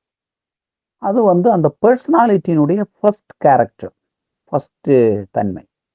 ரெண்டாவது, மனிதனுக்கு வந்து ஆண்டவர் உணர்வுத்தன்மை கொடுத்திருக்கிறார், feeling, phenomenological aspect. Okay, intellectual aspect, ரெண்டாவது phenomenological aspect. அப்படின்னா அந்த உணர்வு தன்மை இருக்கிறது. Okay, we feel it, we feel tired, we feel angry, we feel loud, we feel to love. So இதெல்லாம் அந்த உணர்வு தன்மை. ஸோ தேவனோ ஒரு இமோஷனல் பீயிங் ஆக இருக்கிறார். அவர் மனஸ்தாபப்படுகிறார், மனதுருகுகிறார், அன்பு பாராட்டுகிறார். ஸோ அந்த ஒரு இமோஷனல் நேச்சரை வந்து தேவன் மனிதனுக்கு தந்திருக்கிறார். இது தேவனுடைய ரூபமும் சாயலுடைய இரண்டாவது நிலை. ஸோ இன்டெலிஜென்ட் பீயிங், இரண்டாவதாக இமோஷனல் பீயிங், மூன்றாவதாக ஒரு will power, volitional power. Okay, தேர்வு செய்யும் திறன், விரும்பும் திறன். ஓகே, அந்த விரும்பும் திறன் தேவன் மனிதனுக்கு கொடுத்திருக்கிறார். இது மூணு சேர்ந்து தான் நம்ம வந்து பர்சனாலிட்டின்னு சொல்கிறோம். அதை தான் நான் வந்து கான்ஷியஸ், மைண்ட், மெமரி, வில், இதெல்லாம் சேர்ந்து தான் நம்ம வந்து கான்ஷியஸ் பர்சனாலிட்டின்னு சொல்கிறோம். ஸோ இது ஆவியான தேவன். நான் முதல்ல சொன்ன மாதிரி அவர் இந்த ஃபிசிக்கல் வேர்ல்டில் ஒரு ஒரு ஒரு ஒன்று ஒரு படைப்பு வச்சுட்டு அந்த படைப்போடு அவர் தொடர்பு கொள்ளும்படியாக விரும்புகிறார். அதனால அவர் ஸ்பிரிச்சுவல் நேச்சர்ல படைக்கிறார். அவரை தேடுவதற்கு, அவர் பேசுவதற்கு, பழகுவதற்கு, அவரை ஆராதிப்பதற்கு, அவருடைய ஸ்தானத்துல இந்த உலகத்தை ஆளுகை செய்வதற்கு அந்த நிலையில ஆண்டவர் படைகிறார். சங்கீதம் 8 நம்ம வாசிக்கும் பொழுது, தேவ தூதரிலும் சற்று சிறியவனாக்கினீர், அவனுக்கு கனத்தையும் மகிமையும் கொடுத்திருக்கிறீர். எல்லாவற்றுக்கும், தேவனுடைய எல்லா படைப்பிற்கும் மேலாக அவனை அதிகாரியாக வைக்கிறார். ஓகேங்களா? ஸோ இது வந்து அந்த சப்ஸ்டான்ஷியல் வியூவில் வந்து ரெண்டாவது நிலை. சப்ஸ்டான்ஷியல் வியூன்னா தேவன் நமக்கு தந்திருக்கிற தேவனுடைய சப்ஸ்டன்ஸ். அந்த சப்ஸ்டன்ஸ் என்ன? That is spiritual. அந்த ஸ்பிரிச்சுவல் என்னது? That is the personality. Okay, ஆழ்த்தன்மை, ஒரு ஒரு ஒரு ஆழ்த்தன்மை, ஒரு பர்சனாலிட்டி. அந்த பர்சனாலிட்டி எல்லாம் என்னெல்லாம் வருது? Intelligent, emotion and will, conscious, அது வருது. இது முதல் புரிதல். ரெண்டாவது இன்னொரு வியூ இருக்கிறது. இன்னொரு வியூ, அது வந்து ரிலேஷனல் வியூ. ஃபர்ஸ்ட்ல வந்து சப்ஸ்டான்ஷியல் வியூ. ரெண்டாவது வந்து ரிலேஷனல் வியூ. இந்த ரிலேஷனல் வியூ என்ன சொல்லுதுன்னா, மற்ற உயிரினங்களுக்கு இல்லாத தேவனுடைய ரூபமும் சாயலும் தேவன் மனிதனுக்கு கொடுத்தார். அது என்னவென்றால், தேவன் மனிதனுக்குள் வைத்திருக்கிற அந்த ஆவிக்குரிய தன்மை, ஆவிக்குரிய நிலை, ஆவிக்குரிய தேவனோடு கூட தொடர்பு கொள்ளும்படியான the spiritual aspects in human being. அதான் தேவனுடைய ரூபமும் சாயலும். பிசிக்கல் இல்லை, அந்த ஆவிக்குரிய தன்மை, ஒரு ஆவிக்குரிய நிலை. மனிதனுக்குள் ஆவி, ஆத்தும, சரீரம் இருக்கு இல்லையா? அந்த ஆத்தும ஆவியை உட்படுத்தினதான அதுதான் தேவனோடு கூட மனிதனை தொடர்பு கொள்ளுகின்ற ஒரு திறனை மனிதனுக்கு தருகிறது. ஸோ அதுதான் தேவனுடைய ரூபமும் சாயலும். தேவன் மனிதனுக்கு கொடுத்த அந்த ரூபமும் சாயலும் என்னன்னா, அது ஒரு ஆவிக்குரிய தன்மை. அந்த ஆவிக்குரிய தன்மையிலே மனிதன் ஆவிக்குரிய உலகத்தில் இருக்கிற ஆவியான தேவனோடு கூட தொடர்பு கொள்ள முடிகிறது. That is relational view. மூன்றாவது ஒரு வியூ இருக்கிறது functional view. Okay, functional view. இந்த ஃபங்க்ஷனல் வியூ அது என்ன சொல்லுதுன்னா, 28வது வசனம், ஆதியாகமம் 1வது அதிகாரம் 28வது வசனம், ஆதியாகமம் 1:28. அந்த 28வது வசனம் என்ன சொல்லுதுன்னா, தேவன் என்ன பண்றாருன்னா, எல்லாவற்றையும் ஆளுகை செய்கின்ற அதிகாரத்தை மனுஷனுக்கு கொடுக்கிறார். ஸோ இந்த இறையல் வல்லுநர்கள் என்ன சொல்றாங்கன்னா, ruling, governing, controlling, having Dominion, எல்லாவற்றையும் ஆளுகை செய்வது, எல்லாவற்றையும் அதிகாரம் செலுத்துவது, அது தேவனுடைய பண்பு. அதை தேவன் மனுஷனுக்கு கொடுக்கிறாரு. அதுதான் தேவனுடைய ரூபமும் சாயலும். ஃபங்க்ஷனல். தேவன் மனிதனுக்கு எல்லாவற்றையும் ஆளுகை செய்யக்கூடிய திறனை கொடுக்கிறார். அதுதான் தேவன் மனிதனுக்கு தந்த தேவனுடைய ரூபமும் சாயலும் அப்படின்னு அவங்க போதிக்கிறாங்க. நம்முடைய கன்க்ளூஷன் என்னன்னா, தேவனுடைய ரூபமும் சாயலும் என்று சொல்லும் பொழுது இதற்குள்ள இந்த மூன்றும் அடங்கி இருக்கிறது. Okay, we like to combine all three. என்னெல்லாம் அடங்கி இருக்கிறது? தேவன் மனிதனுக்கு தந்த அந்த இன்வேர்டு குவாலிட்டி இருக்கிறது. இன்வேர்டு குவாலிட்டி, உள்ளான அந்த சாயல், உள்ளான தேவனுடைய ரூபம். அது என்ன? தேவன் மனிதனுக்கு தந்திருக்கிற அந்த ஞான நிலை, புத்தி நிலை, அறிவுத்திறன், இன்டலெக்ட், பகுத்தறிவுன்னெல்லாம் சொல்றாங்க இல்லையா, இன்டலெக்ட். அதுக்கப்புறம் தேவன் நமக்கு தந்திருக்கிற அந்த emotion, will power, conscious, okay, deep memory, இதெல்லாம் தேவன் நமக்கு தந்திருக்கிற பண்பு. ஆனால் அது மட்டுமல்ல, அதோடு கூட தேவன் நமக்கு தந்திருக்கிற தேவனுடைய ரூபம் சாயலும் தான் தேவனோடு கூட நம்மை உறவு கொள்ளும்படியாக நமக்கு அந்த திறன் கொடுக்கிறது. So it is an aspect of relational thing. அப்போ தேவனுடைய அந்த பண்பு, தேவனுடைய ரூபம் நமக்குள்ள இருக்கிறதுனால தான் நம்ம என்ன பண்ண முடிகிறது? எல்லாவற்றையும் நம்ம கண்ட்ரோல் பண்ணி ஆள முடிகிறது, ஆள முடிந்தது. ஆதாமாலும் ஏவாளாலையும் எல்லாவற்றையும் அந்த காலத்தில் ஆதாமை காட்டிலும் பெரிய விலங்குகளாகிய யானை, சிங்கம், டயனாசரஸ், அதெல்லாம் கூட அந்த காலத்தில் ஆதாம் ஏவாளுடைய பேச்சை கேட்டு அவைகள் அடங்கி இருந்தது. ஆதாம் ஏவாளை எல்லாவற்றையும் ஆளுகை செய்தார்கள். ஸோ அந்த ஒரு தன்மையை, ஒரு ஆசீர்வாதத்தை தேவன் மனிதனுக்கு கொடுக்கிறார். ஸோ தேவனுடைய ரூபமும் சாயலும் என்று சொல்லும் பொழுது அந்த ஆஸ்பெக்டும் அந்த ரெய்னிங் பவர், ரூலிங் பவர், அந்த ஒரு நேச்சரும் அதுக்குள் அடங்கி இருக்கிறது. But mainly I would say, தேவன் நமக்கு தந்திருக்கிற அந்த தெய்வீக பண்புகள், அதுதான் நமக்கு தேவன் கொடுத்த ரூபமும் சாயலும். அதுக்கப்புறம் மனிதன் பாவம் செய்த போது இந்த ரூபமும் சாயலும் அவனை விட்டு போயிருச்சா? இந்த ரூபமும் சாயலும் தேவன் மனிதனுக்கு கொடுத்தது, அதனுடைய நோக்கம் என்னவென்றால், நான் ஃபர்ஸ்ட்ல சொன்ன மாதிரி தேவனோடு கூட ஐக்கியமாக இருக்கும்படி. இப்போ அது அவருடைய குமாரனுடைய சாயல் அப்படின்னு நம்ம வாசிக்கிறோம் இல்லையா? தேவனுடைய குமாரனுடைய சாயல். அந்த குமாரனுடைய சாயல் என்ன? நம்ம பிலிப்பியர் 2, கொலோசியர் அதிலெல்லாம் வாசிக்கிறோம். Jesus is the image of the invisible God. அதரிசனமான தேவனுடைய ரூபமும் சாயலுமா இருக்கிறார் குமாரனாகி இயேசு கிறிஸ்து. ஓகே, இயேசு கிறிஸ்து தான் பிதாவுடைய ரூபமும் சாயலும். காட் இஸ் இன்விசிபிள் இல்லையா? God is invisible. Jesus Christ is the visible revelation. இப்போ பிதாவாகிய தேவன் தம்முடைய குமாரனுடைய அந்த ரூபமும் சாயல்லேயும் தான் மனிதனை படைக்கிறார். தேவனுடைய ரூபமும் சாயலும் சொல்லும்போது, ஆனால் அதில் அந்த ட்ரையூன் காட் இருக்கிறது. லெட்டஸ் கிரியேட் மேன், அப்படிதான் ஆண்டவர் சொல்றார். லெட்டஸ் கிரியேட் மேன், லெட்டஸ், நாம், ப்ளூரல், பன்மை. ஸோ பிதாவாகிய தேவன், ஓகே, ஆவிக்குரிய தன்மையோடு தம்முடைய குமாரனுடைய சாயலிலே மனிதனை படைக்கிறார். அப்போ அந்த குமாரனுடைய அந்த சாயல் நீங்க பார்க்கும் பொழுது அது எப்படி எக்ஸ்பிளிசிட் ஆகுதுன்னா, குமாரன் எல்லாவற்றிலையும் பிதாவுக்கு கீழ்ப்படுகிறார். He is obeying in everything. கீழ்ப்படுகிறார். வசனங்கள் இருக்கிறது, அவைகளை நான் நோட்ல போட்டுறேன். யோவான் சுவிசேஷத்துல வாசிக்கிறோம்.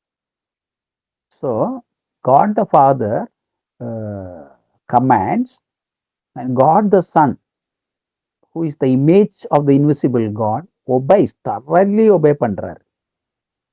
அதனாலதான் யோவான் 5:26 நம்ம வாசிக்கிறோம், பிதாவானவர் தம்மில் தாமே அவர் ஜீவனுள்ளவராக இருப்பது போல் குமாரனும் ஜீவனுள்ளவராக இருக்கும்படி அருள் செய்திருக்கிறார். So the nature of the Son is obey, thoroughly obey. Okay. So குமாரன் பிதாவுக்கு டிசபே பண்ண எந்த ஒரு இடமும் வரல.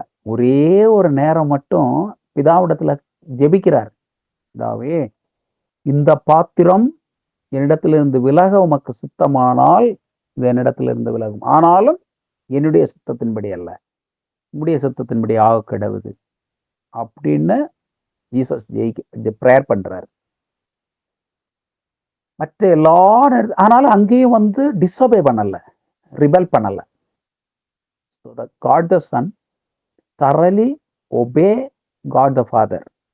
அப்போ அந்த சன்னனுடைய நேச்சர் அப்படின்னு பார்த்தீங்கன்னா ஒபே பண்றது. அப்போ அந்த நேச்சர்ல தான் தேவன் மனிதனை படைக்கிறார், ஆதாம் ஏவாளை. ஆனால்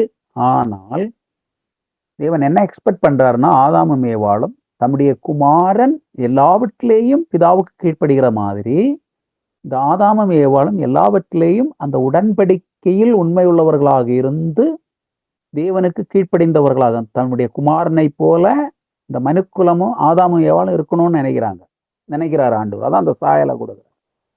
ஆனா மனிதன் என்ன பண்றான், ஸ்ட்ரேஞ்ச் வாய்ஸை கேட்கறான் இல்லையா, ஸ்ட்ரேஞ்ச் வாய்ஸை கேட்டுட்டு ரிபல் பண்றான், அவனே கிரியேட்டர் ஆகணும் அப்படின்னு அவன் நினைக்கிறான். ஸோ அந்த சன்னனுடைய இமேஜ் த்ரூ டிசொபீடியன்ஸ் கொலாப்ஸ் ஆகுது.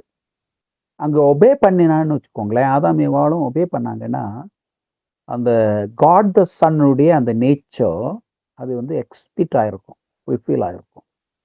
But is violating. அதுக்கப்புறம் தான் அந்த ஃபண்டமெண்டல் ப்ராப்ளம் வருது, மேன் செப்பரேட்டட் ஃப்ரம் காட். ஆனால் அந்த இமேஜ் அண்ட் லைக்னஸ் வந்து லாஸ்ட் ஆகலை. மனிதனுக்குள்ள இருந்து மனிதன் அந்த தேவனுடைய ரூபமும் சாயலும் இழந்து போகல.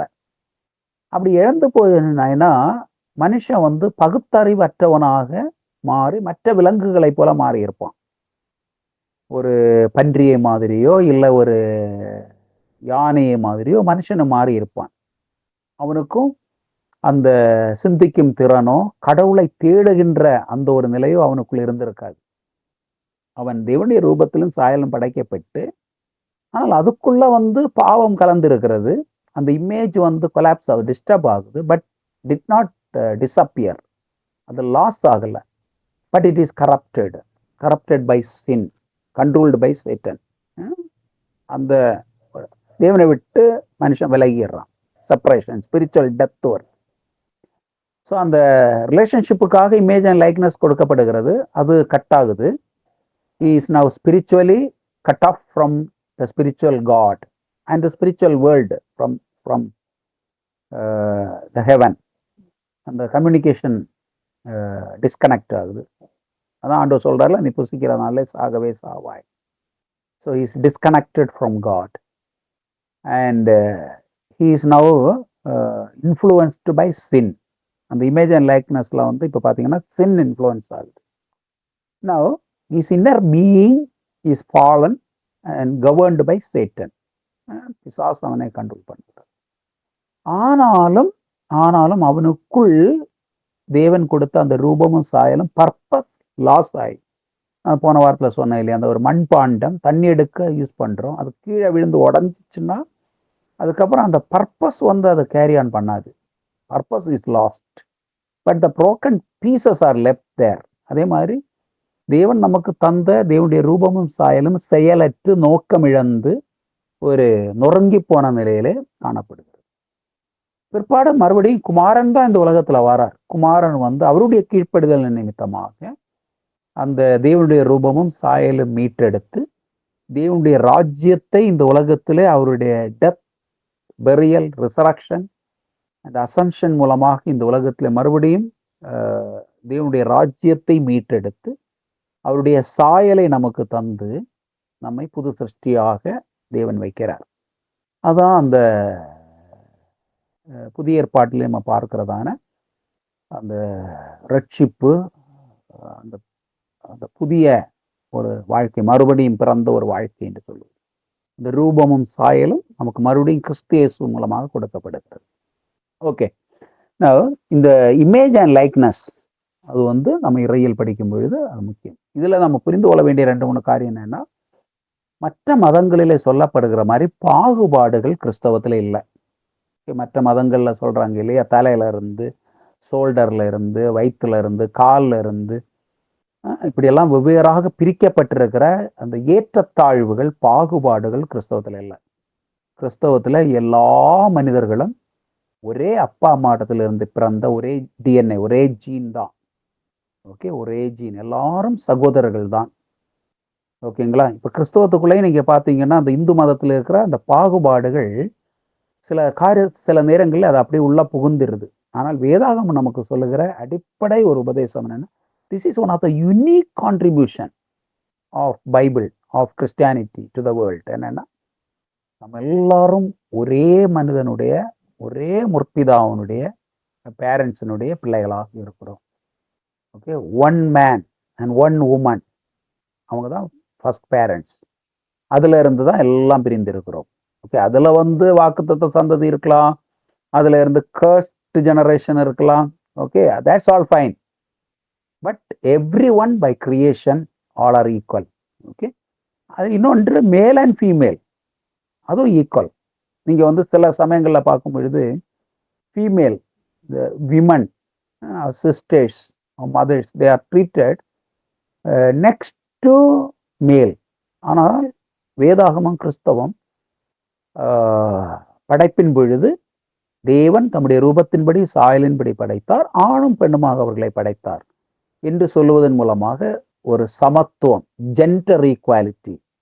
Okay, so that is established in the Christian view of creation. That is something really unique and beautiful, which is offering to human understanding and culture. Okay, so that's very important. அப்போ இந்த ரூபமும் சாயலும் அதுக்கு 3 இறையியல் கோட்பாடு சொன்னேன். ஒன்று substantial view, ரெண்டாவது relational view, மூன்றாவது functional view. Okay, அதுக்கப்புறம் ஒரு மனிதனுடைய கான்ஸ்டிடியூஷன், ஒரு மனிதனுக்குள் இருக்கிற அந்த தன்மை. What makes a man, what makes God, what constitute God, அது நம்ம படிக்கும்போது தேவன் ஆவியாக இருக்கிறார். ஓகே, தேவன் அன்பாக இருக்கிறார், தேவன் பரிசுத்தராக இருக்கிறார், தேவன் நித்தியமாக இருக்கிறார். ஸோ இதுதான் கடவுளுடைய ஆஸ்பெக்ட்.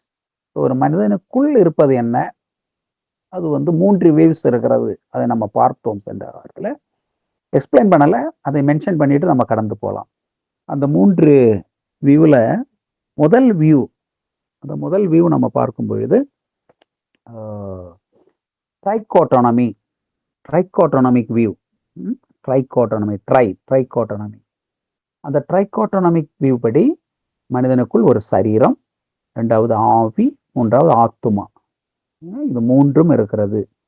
ஆவி, ஆத்துமா, சரீரம். ஓகே, ஆவி, ஆத்துமா, சரீரம். இந்த சரீரத்தை தான் இன்றைக்கு பயாலஜிக்கலாக படிக்கிறாங்க இல்லையா, ஒவ்வொரு உடல் உறுப்புகளையும் படிக்கிறார்கள்.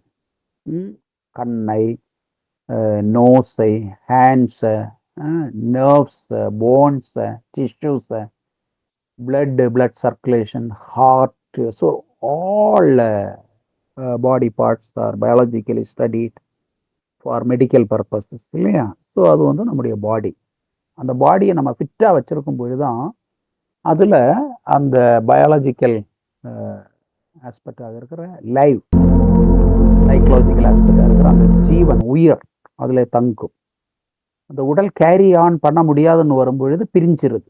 இந்த உயிர் வந்து உடலை விட்டு பிரிஞ்சிருது. ஏன்னா அந்த உடல் உறுப்புகள் அந்த உயிரை தாங்கும் சக்தியை இழந்துருது.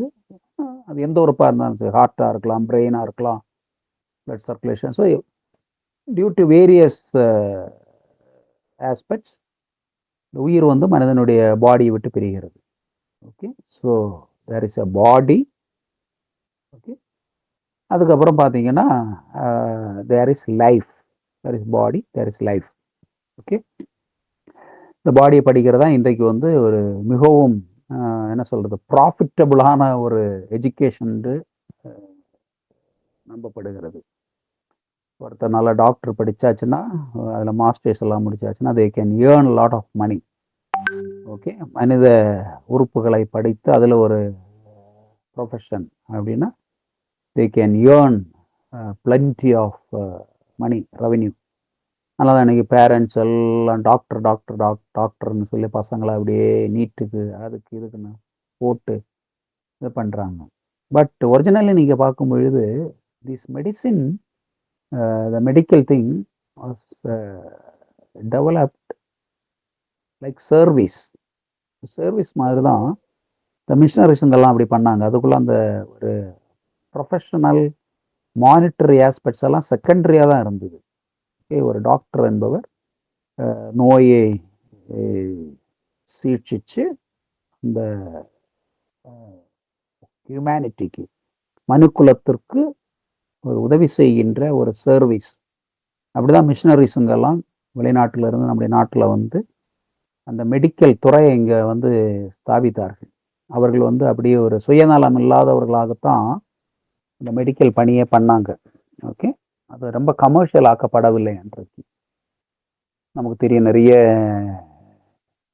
அந்த மிஷினரி மருத்துவர்கள் அவங்க நம்முடைய நாட்டில் வந்து அந்த மருத்துவமனைகள் அந்த நோக்கத்தில் தான் அவங்க ஆரம்பித்தாங்க. ஆனால் இன்றைக்கு அது பார்த்திங்கன்னா அப்படியே கமர்ஷியலாகி அதில் வணிகம் ரொம்ப அதுக்குள்ளே இருக்கிறது. So you all know that crores and crores of rupees involved. அது ஒரு அட்மிஷன்லேயே ஒரு அட்மிஷன் இருக்குது. அதுக்கப்புறம் அந்த மாதிரி ஸ்பெண்ட் பண்ணி படிச்சுட்டு வர பசங்க வந்து they want to take the money back. So அது வந்து ரொம்ப ஒரு எக்ஸ்பென்சிவ் ஆக போகிறது. அது இன்னொரு பக்கத்தில் நம்ம பார்க்கும்போது it is also unethical now. சில மருத்துவமனைகளை நீங்கள் பார்க்கும்போது there is no ethics involved. Dead பாடியை கூட வச்சுட்டு அந்த பாடியை கொடுக்காம உயிரோடு இருக்கிறத மாதிரி அப்படியே வச்சு ட்ரீட் பண்ணி they are taking money. So இந்த மாதிரியெல்லாம் there is a lot of corruption involved in this medical field. But at the same time, there are missionary-minded, God-loving, sincere and faithful doctors who are serving the human being as service. அப்படின்னு work பண்ணுற சில நல்ல மருத்துவர்களும் இருக்கத்தான் செய்கிறார்கள். Okay, so அது அந்த physical aspects, மனிதனுடைய உடல். ஓகே, அது தேவன் தந்த அந்த ஒரு படைப்பு.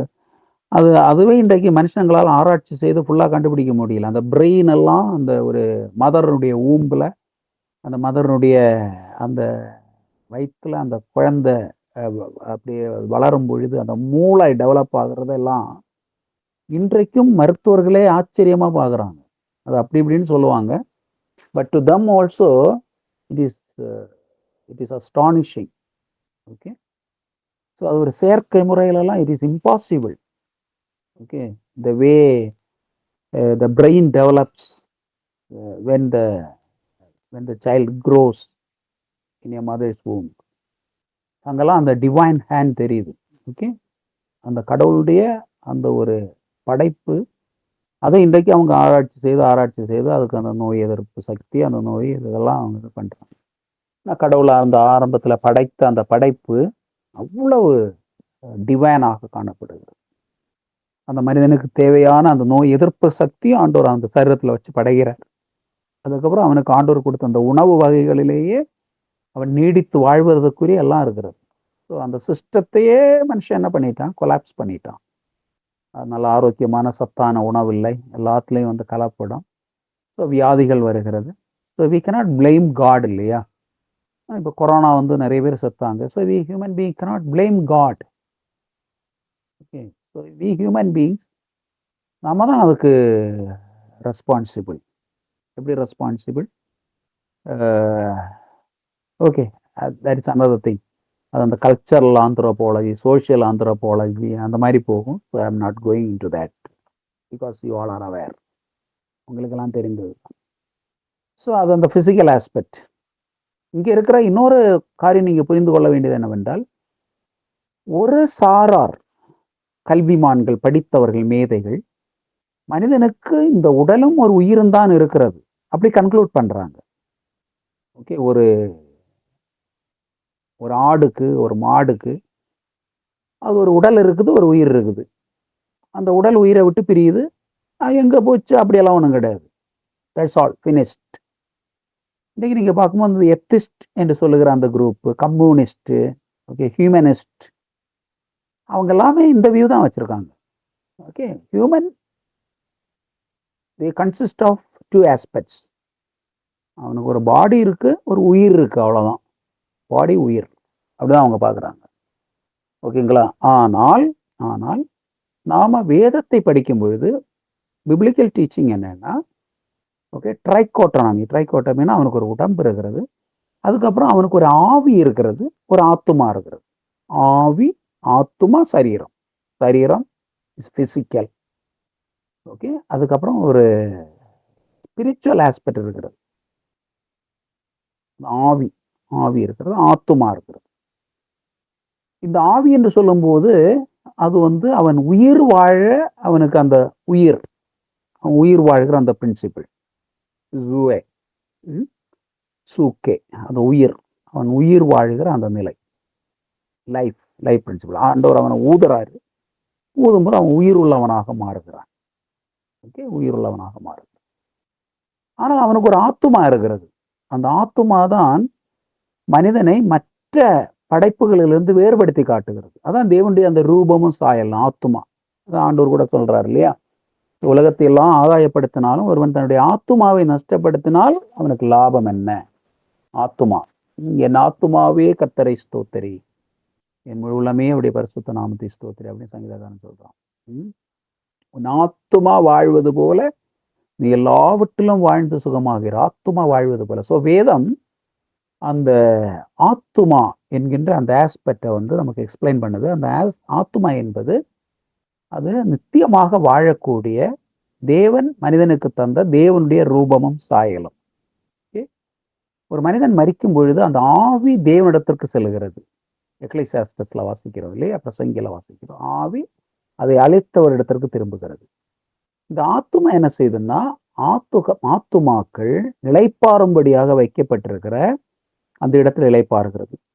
அது ஒரு ட்ரெடிஷ்னலாக என்ன போதிப்பிக்கப்படுகிறது என்றால், இயேசு கிறிஸ்து மரிப்பதற்கு முன்பதாக பாதாளம் என்கின்ற இடத்துல அங்கே இருந்துச்சு. ஆண்டவராக இயேசு கிறிஸ்து மரித்த பிறகு அந்த காவலிலே பாதாளத்தில் போய் அங்கே போய் அந்த ஆவிகளுக்கு ஆண்டவர் பிரசங்கம் பண்ணினார். அதுக்கப்புறம் அங்கிருந்து அந்த பரிசுத்தமான அந்த ஆத்துமாக்களை ஆண்டவர் அங்கிருந்து பர்தீசை சம்வேர் எபோ என்கிற ஒரு கான்செப்ட். பாதாளம் is somewhere below, but it is all theological. It is not scientifical. Okay, it is our faith. இந்த பர்தீசை என்று சொல்லும் பொழுது spiritual, it is not physical. Okay, நீங்கள் உடனே அப்படியே உலகம் உருண்டை, அதுக்கு கீழே வேற பிளானட்ஸ் இருக்கு, அதுக்கு கீழே இன்னும் வேற பிளானட்ஸ் இருக்கு, அப்படியெல்லாம் நீங்கள் ஆர்கியூ பண்ணலாம். பட் எந்த பிளானட்ஸ் தான் இருந்தாலும் அந்த 2 பிளானட்ஸுக்கு இடையில கூட இருக்கலாம். அது இட்ஸ் ஸ்பிரிச்சுவல் பிளேஸ் தானே. So there is a place prepared and kept. ஆண்டவர் ஆயத்தப்படுத்தி வைத்திருக்கிறார். ஓகே, ஒரு இடம், அது பரதீசை என்று சொல்லப்படுகிறது. அந்த பரதீசையில என்ன, அது it is not heaven, resting place. அங்கே இந்த ஆத்துமாக்கள் அங்கே பாதுகாக்கப்படுகிறது. அப்புறம் ஆண்டவராக இயேசு கிறிஸ்துடைய வருகையின் பொழுது ஒரு நொடிப்பொழுதுல தேவனிடத்திலிருந்து அந்த ஆவி திரும்ப அந்த ஆத்துமாவோடு இணைந்து அந்த சரீரம் மறுரூபமாக்கப்பட்டு உயிர் தெரிந்த ஆண்டவரோடு கூட ஆண்டுடைய வருகையில் எடுத்துக்கொள்ளப்பட்டது. அதான் நம்ம கிறிஸ்டியன் ஃபெய்த். ஓகே, நம்ம ஒருவருக்கு நல்லடக்க ஆராதனை செய்யும்போது நாம் அப்படி தான் சொல்கிறோம். என்ன சொல்கிறோம்? கிறிஸ்துவின் வருகையின் பொழுது விதைக்கப்பட்டிருக்கிற அந்த நபர் என்ன செய்கிறார் என்றால், அவருடைய அந்த மண்ணான சரீரத்திலே ஒரு மகிமையான சரீரத்தை ஆண்டவர் கொடுக்கிறார். மகிமை, குளோரிஃபைடு பாடி. அது எவ்வளவு பரிசுத்தவானாக இந்த உலகத்தில் ஒருத்தர் மரித்தாலும் அவருடைய அந்த பரிசுத்தமான அந்த உடல் திருப்பி உயிர் தெழாது. அது தகுதி இல்லை. He may be the most holy person, but his body, though he is a holy person, is not worthy to enter into the kingdom of God as it is. அவருடைய உடல் அப்படியே பரலோகத்திற்கு போகிறதுக்கு தகுதி இல்லை. ஆண்டவர் என்ன பண்ணுறாருன்னா, அந்த உடலை ஆண்டவர் மறுரூபப்படுத்துகிறார். அப்போ தான் அது பரலோகத்துக்கு என்டர் ஆகிறதுக்கு தகுதி ஆகிறது. ஒரு ஸ்பிரிச்சுவல் பாடி, குளோரிஃபைட் பாடி. அவர் மகிமையின் உடலை ஆண்டவர் கொடுக்குறார். அப்போ அந்த உடலோடு கூட அந்த ஆவி ஆத்துமா சரீரம் இணைந்து ஆண்டவருடைய வருகையில் எடுத்துக்கொள்ளப்படுகிறது. This is the biblical teaching. Okay, so trichotomy, ஆவி ஆத்துமா சரீரம். இன்னொன்று இருக்கிறது. அவர்கள் என்ன சொல்றாங்கன்னா, வேதத்துல சில வசனங்கள் இந்த ஆவி ஆத்துமா ரெண்டையும் வேறு பிரிக்கல. அது வந்து டைகோட்டோனமி அவங்க சொல்லுவாங்க.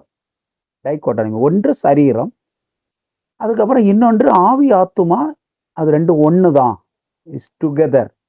ஓகே, இந்த ஸ்பிரிச்சுவல் ஆஸ்பெக்ட், ஆவி வேற ஆத்துமா வேற கிடையாது, ஆவி ஆத்துமாவும் ஒன்று தான் அப்படின்னு போதிப்பாங்க. ஆனால் வேதம் வந்து நமக்கு அந்த ஆவி ஆத்துமாவை பிரித்து காட்டுகிறது இல்லையா? ஏன் பிரித்து போதிக்கிற அந்த வசனங்கள் நிறைய இருக்கிற, அதை வந்து நான் வந்து உங்களுக்கு நோட்ஸில் போட்டுறேன். You can just read it. இந்த ஆத்துமாவை ஆவியையும் பிரிக்க முடியாது என்று போதிக்கிற அந்த அவர்கள் என்ன சொல்றாங்கன்னா, நம்ம வந்து அதை செப்பரேட் பண்ண முடியாது, இட் இஸ் போத் கம்பைன்டு அப்படின்னு சொல்லுவாங்க. அதான் டைகோட்டனம். அதுக்கப்புறம் இன்னொரு மூன்றாவது ஒன்று இருக்கிறது, அது வந்து மோனிசோன்னு சொல்லுவாங்க, மோனிஸ்டிக் வே. அவங்க we cannot separate body, soul and spirit, அது மூணையும் நம்ம பிரிக்க முடியாது, இதெல்லாம் சேர்ந்து மனிதன். We cannot compartmentalize. So we cannot compartmentalize body, soul and spirit. It's all together man, one unit அப்படின்னு அவங்க சொல்றாங்க. ஓகே, ஆனால் வேதம் நமக்கு ரொம்ப தெளிவாக ஆவி ஆத்துமா சரீரம் அது மனிதனுக்குள்ள இருக்கிறதாக போதிக்கிறது. இந்த ஆவி என்று சொல்லும்பொழுது அது ரெண்டு நிலையில வேதம் போதிக்கிறது. ஒன்று பிசிக்கல் லைஃப், இன்னொன்று ஸ்பிரிச்சுவல் லைஃப். ஓகே, அதுக்கு ரெண்டு கிரீக் வார்த்தை இருக்கிறது. ஒன்று புசுக்கே, ரெண்டாவது ஜோயே. புசுக்கே, ஜோயே. புசுக்கே அப்படின்னு சொல்லும் பொழுது நம்ம உயிர் வாழ்கிறோம், நம்ம சாப்பிட்றோம், உயிர் வாழ்கிறதுக்கு நம்ம வாழறோம். Okay, that is physical life. இந்த பிசிக்கல் லைஃப் வந்து என்ன செய்யுதுன்னா, அது நம்ம மரிக்கும் பொழுது நம்முடைய சரீரத்தை விட்டு பிரியுது. ஆனால் இதே நேரத்தில் இன்னொரு லைஃப் இருக்கிறது, அது ஒரு ஆவிக்குரிய ஜீவன், ஜோயே அப்படின்னா நித்திய ஜீவன். அந்த நித்திய ஜீவன் தான் பிதாவாகிய தேவன் குமாரனாகிய இயேசு கிறிஸ்துவுக்கு பகிர்ந்து கொடுக்கிறார். யோவான் 5:26. ஓகே, பிதா தம்மில் தாமே ஜீவன் உள்ளவராக இருக்கிறது போல குமாரனும் தம்மில் தாமே ஜீவன் உள்ளவராக இருக்கும்படி அவருக்கு அருளப்பட்டிருக்கிறது. ஸோ பிதாவானவர் தமக்குள் இருந்த வார்த்தையாகிய குமாரனுக்கு ஒரு இண்டிபெண்ட் லைஃப், ஒரு எட்டர்னல் லைஃப், நித்திய ஜீவனை பகிர்ந்து விடுகிறார். ஸோ பிதா நித்திய ஜீவன் இருக்கிற மாதிரி குமாரனும் நித்திய ஜீவன் உள்ளவராக இருக்கிறார். அந்த குமாரன் என்ன பண்றாருன்னா, இந்த உலகத்துல அந்த நித்திய ஜீவனை நமக்கு கொடுக்கும்படியாக இந்த உலகத்துல வராரு. வந்து நாமும் ஆவியினாலும் ஜலத்தினாலும் மறுபடியும் பிறக்கும் பொழுது, ஓகே, ஆவியினாலும் ஜலத்தினாலும் மறுபடியும் பிறக்கும் பொழுது நமக்கு வந்து அந்த நித்திய ஜீவனை கொடுக்கிறார். ஓகே, குமாரனை உடையவன் நித்திய ஜீவனை உடையவன். ஸோ அந்த குமாரனை நாமோ ஏற்றுக்கொள்ளும் பொழுது குமாரன் மூலமாக அந்த நித்திய ஜீவன், எட்டர்னல் லைஃப், ஓகே, அந்த எட்டர்னல் லைஃப் நமக்கு வருகிறது. அந்த எட்டர்னல் லைஃப் நமக்குள்ள வரும் பொழுது நாம் என்ன பண்றோம், கிங்டம் ஆஃப் காட், தேவனுடைய ராஜ்யத்தில் நம்ம வாழ தகுதி கொடுக்கிறோம். Okay, so there is two life. One is physical life. அந்த பிசிக்கல் லைஃப் வந்து இந்த உலகத்துல ஒரு மனுஷன் அவனுடைய உயிர் பிரியும் பொழுது அது பிரிஞ்சிருது. அதுக்கப்புறம் அதுக்கு வந்து நித்திய ஜீவன் வரலைன்னா அது வந்து நரகத்துல அந்த ஆத்மா போகிறது. அந்த நித்திய ஜீவனை கிறிஸ்துவானவர் மூலமாக ஒருவர் பெற்றுக்கொள்ளும் பொழுது அந்த நித்திய ஜீவன் தேவனுடைய ராஜ்யத்துல தேவனோடு கூட நித்தியமாக வாழ்வதற்கு அவருக்கு உதவி செய்கிறது. தட் இஸ் சோய லைஃப். அதான் நம்ம 1 யோவான் 5:11-13 வரை வாசிக்கும் பொழுது குமாரனை உடையவன் நித்திய ஜீவனை உடையவன் அப்படின்னு நம்ம வாசிக்கிறோம். ஏனென்றால் பிதாவுக்குள்ள இருந்த அந்த நித்திய ஜீவன் குமாரனுக்கு அருளப்பட்டதை குமாரன் இந்த உலகத்திலே மரித்து உயர்த்து அவர் என்ன பண்ணாருன்னா, அந்த மரணத்தை தம்முடைய மரணத்தினாலே மேற்கொண்டு அவர் அந்த நானே உயிர்த்தெழுதலும் ஜீவனுமாக இருக்கிறேன் அப்படிங்கிறாரு. அந்த நித்திய ஜீவன் அவருக்குள்ள அவரை நம்ம ஏற்றுக்கொள்ளும் பொழுது, அதான் அவருடைய நாமத்தின் மேல் விசுவாசம் உள்ளவராய் அவரை ஏற்றுக்கொண்டவர்கள் எத்தனை பேர், அத்தனை பேருக்கு அவருடைய பிள்ளைகளாகும்படி அதிகாரம் கொடுக்கிறார். நாம் அவருக்கு பிள்ளைகளாக மாறுகிறோம். ஆவியினாலும் ஜலத்தினாலும் நம்ம மறுபடியும் பிறந்து தேவ பிள்ளைகளாக மாறுறோம். அதுதான் ஸ்பிரிச்சுவல் லைஃப். நமக்குள்ள அந்த ஜோய லைஃப் வருது. Spiritual life one is physical life, இன்னொன்று அந்த ஸ்பிரிச்சுவல் எட்டர்னல் லைஃப் வருது. அந்த எட்டர்னல் லைஃப்பை நம்ம வரும்போது நம்ம மரித்தாலும் மறுபடியும் பிழைப்போம். அதான் ஆண்டவர் சொல்றாரு, என்னை விசுவாசிக்கிறவன் மரித்தாலும் பிழைப்பான். ஸோ நமக்கு ஒரு பிசிக்கல் டெத் ஏற்பட்டாலும் spiritually we will not die. நித்திய ஜீவன், அதான் அந்த ரட்சிப்பு என்று சொல்லுவது. நம்ம அந்த கிருபையினாலே விசுவாசத்தை கொண்டு ரட்சிக்கப்படுகிறோம் இல்லையா? அந்த ரட்சிப்பு என்று சொல்லுவது நமக்கு நித்திய ஜீவனுக்கு நமக்கு அந்த நித்திய ஜீவன் கிடைப்பது தான். அது எப்படி கிடைக்கிறது? குமாரன் மூலமாக நமக்கு கிடைக்கிறது. அந்த குமாரனை நம்ம ஏற்றுக்கொள்ளும். வாசல் படியில இருந்து தட்டுகிறேன், ஒருவன் என் சத்தத்தை கேட்டு கதவை திறந்தால் நான் உட்பிரவேசிப்பேன். அப்போ நம்ம இயேசு கிறிஸ்துவை நம்ம இருதயத்திலே இரட்சகராக ஏற்றுக்கொண்டு தேவன் அவரை மருத்துவரிலிருந்து எழுப்பினார் என்று அறிக்கை செய்யும் பொழுது, இயேசுதான் தேவனுடைய குமாரனாகிய கிறிஸ்து என்று விசுவாசித்து அறிக்கை செய்யும் பொழுது, கிறிஸ்துவானவர் நமக்குள்ள வர்றார். Christ is in us. அப்போ அவர் மூலம் அவர் நமக்குள்ள வரும்போது அவருக்குள்ள நித்திய ஜீவன் இருக்குது. ஓகே, அது ஆவியானவர் நம்ம என்ன செய்யறாரு? மறுபடியும் பிறக்க வைத்து நாம நித்திய ஜீவனுக்கு உகந்தவர்களாக மாறுகிறோம். So that is life. Okay, அந்த லைஃப்னு சொல்லும்பொழுது அந்த பிசிக்கல் லைஃபோட நீங்க லிமிட் பண்ணக்கூடாது. உலக மனுஷர்கள் அப்படிதான். ஓகேங்களா? உலக மனுஷங்க மற்ற உயிரினங்கள் வாழற மாதிரி தான் அவங்களும் வாழறாங்க. நீங்க கீழே பார்த்தீங்கன்னா உலகத்துல மற்ற உயிரினங்கள் சாப்பிடுது, மனுஷனும் சாப்பிடுறான், கிடைக்கிறதெல்லாம் சாப்பிட்றான். சாப்பிட்டுட்டு அதுக்கப்புறம் வாழ்க்கை அப்படியே வாழ்ந்து முடிஞ்சு வாழ்க்கையே போயிடுச்சு அப்படின்னு நினச்சிட்டு வாழ்ந்துட்டே இருக்கான். நீங்கள் மற்ற உயிரினங்களுக்கு நல்லா சாப்பாடு கொடுங்க, நல்ல ஒரு இடத்துல தங்க வைங்க, அது பாட்டுக்கு தூங்கும், அடுத்த நாள் அதை எழும்பி அது பாட்டுக்கு இருக்கும். நிறைய மனுஷங்களை நீங்கள் பார்த்தீங்கன்னா அந்த மாதிரியான ஒரு வாழ்க்கை. காலையில் எழும்புறான், வேலைக்கு போகிறான், நல்லா சாப்பிட்றான், தூங்குறான், காலையில் மறுபடியும் எழும்புறான், வேலைக்கு போகிறான், தூங்குறான், சாப்பிட்றான். இது வாழ்க்கை. அதான் ஃபிசிக்கல் லைஃப். Physical life. அவனுக்கு அந்த எட்டர்னல் லைஃப்பை பற்றி தெரியல. அங்கே தான் நம்முடைய கடமை. ஓகே, இந்த வாழ்க்கை ஜீவன் என்று சொல்லுவது ரெண்டு வகை இருக்கிறது. ஒன்று ஃபிசிக்கல் லைஃப், இன்னொன்று ஸ்பிரிச்சுவல் லைஃப். அதான் எட்டர்னல் லைஃப், எவர்லாஸ்டிங் லைஃப். அந்த எவர்லாஸ்டிங் லைஃபுக்கு தான் காஸ்பல், விசேஷம். Okay, so that is dichotomy. அப்புறம் மோனிசம் என்று சொல்லும்போது இது மூணும் ஒன்று அப்படின்னு சொல்கிறாங்க. ஓகே, இந்த வகுப்பு எத்தனை மணி வரைக்கும் போகும்? நம்முடைய ஷெட்யூல் படி up to what time this class continues? 8 o'clock brother. Time is up. நான் ஒரே ஒரு காரியத்தை கூட சொல்லி முடிச்சிடுறேன். I will just share one more thing. இது ஒரு மனிதனுடைய Brother, you want to take 5-10 minutes extra? You can take it, just 5 more minutes. Then I will enter. Okay. இன்னொரு முக்கியமான காரியம், ஒரு நபருக்குள் இந்த ஆத்துமா எப்போ எப்படி வருது? நம்ம ஆவி ஆத்துமா சரீரம்னு சொன்னோம் இல்லையா? இந்த ஆத்துமா ஒரு நபருக்குள் எப்போ அவருக்குள்ள ஆத்துமா வருது, எப்படி வருது? இதுக்கு 3 தியரி சொல்றாங்க, 3 தியாலஜிக்கல் ஆர்குமெண்ட் சொல்றாங்க. ஒன்று traducian theory, traducian. Okay, traducian theory. இன்னொன்று creation theory. Okay, traducian theory, creation theory. அந்த ட்ரெடியூஷன் தியரியை நான் வளர்க்குறேன். ஓகே, இந்த ட்ரெடியூஷன் தியரி என்ன சொல்லுதுன்னா 3 நிலையிலான புரிதல். இந்த ட்ரெடியூஷன் தியரி என்ன சொல்லுதுன்னா, ஆதியிலே ஆண்டவர் நிறைய ஆத்துமாக்களை ஆண்டவர் சிருஷ்டிச்சாரு.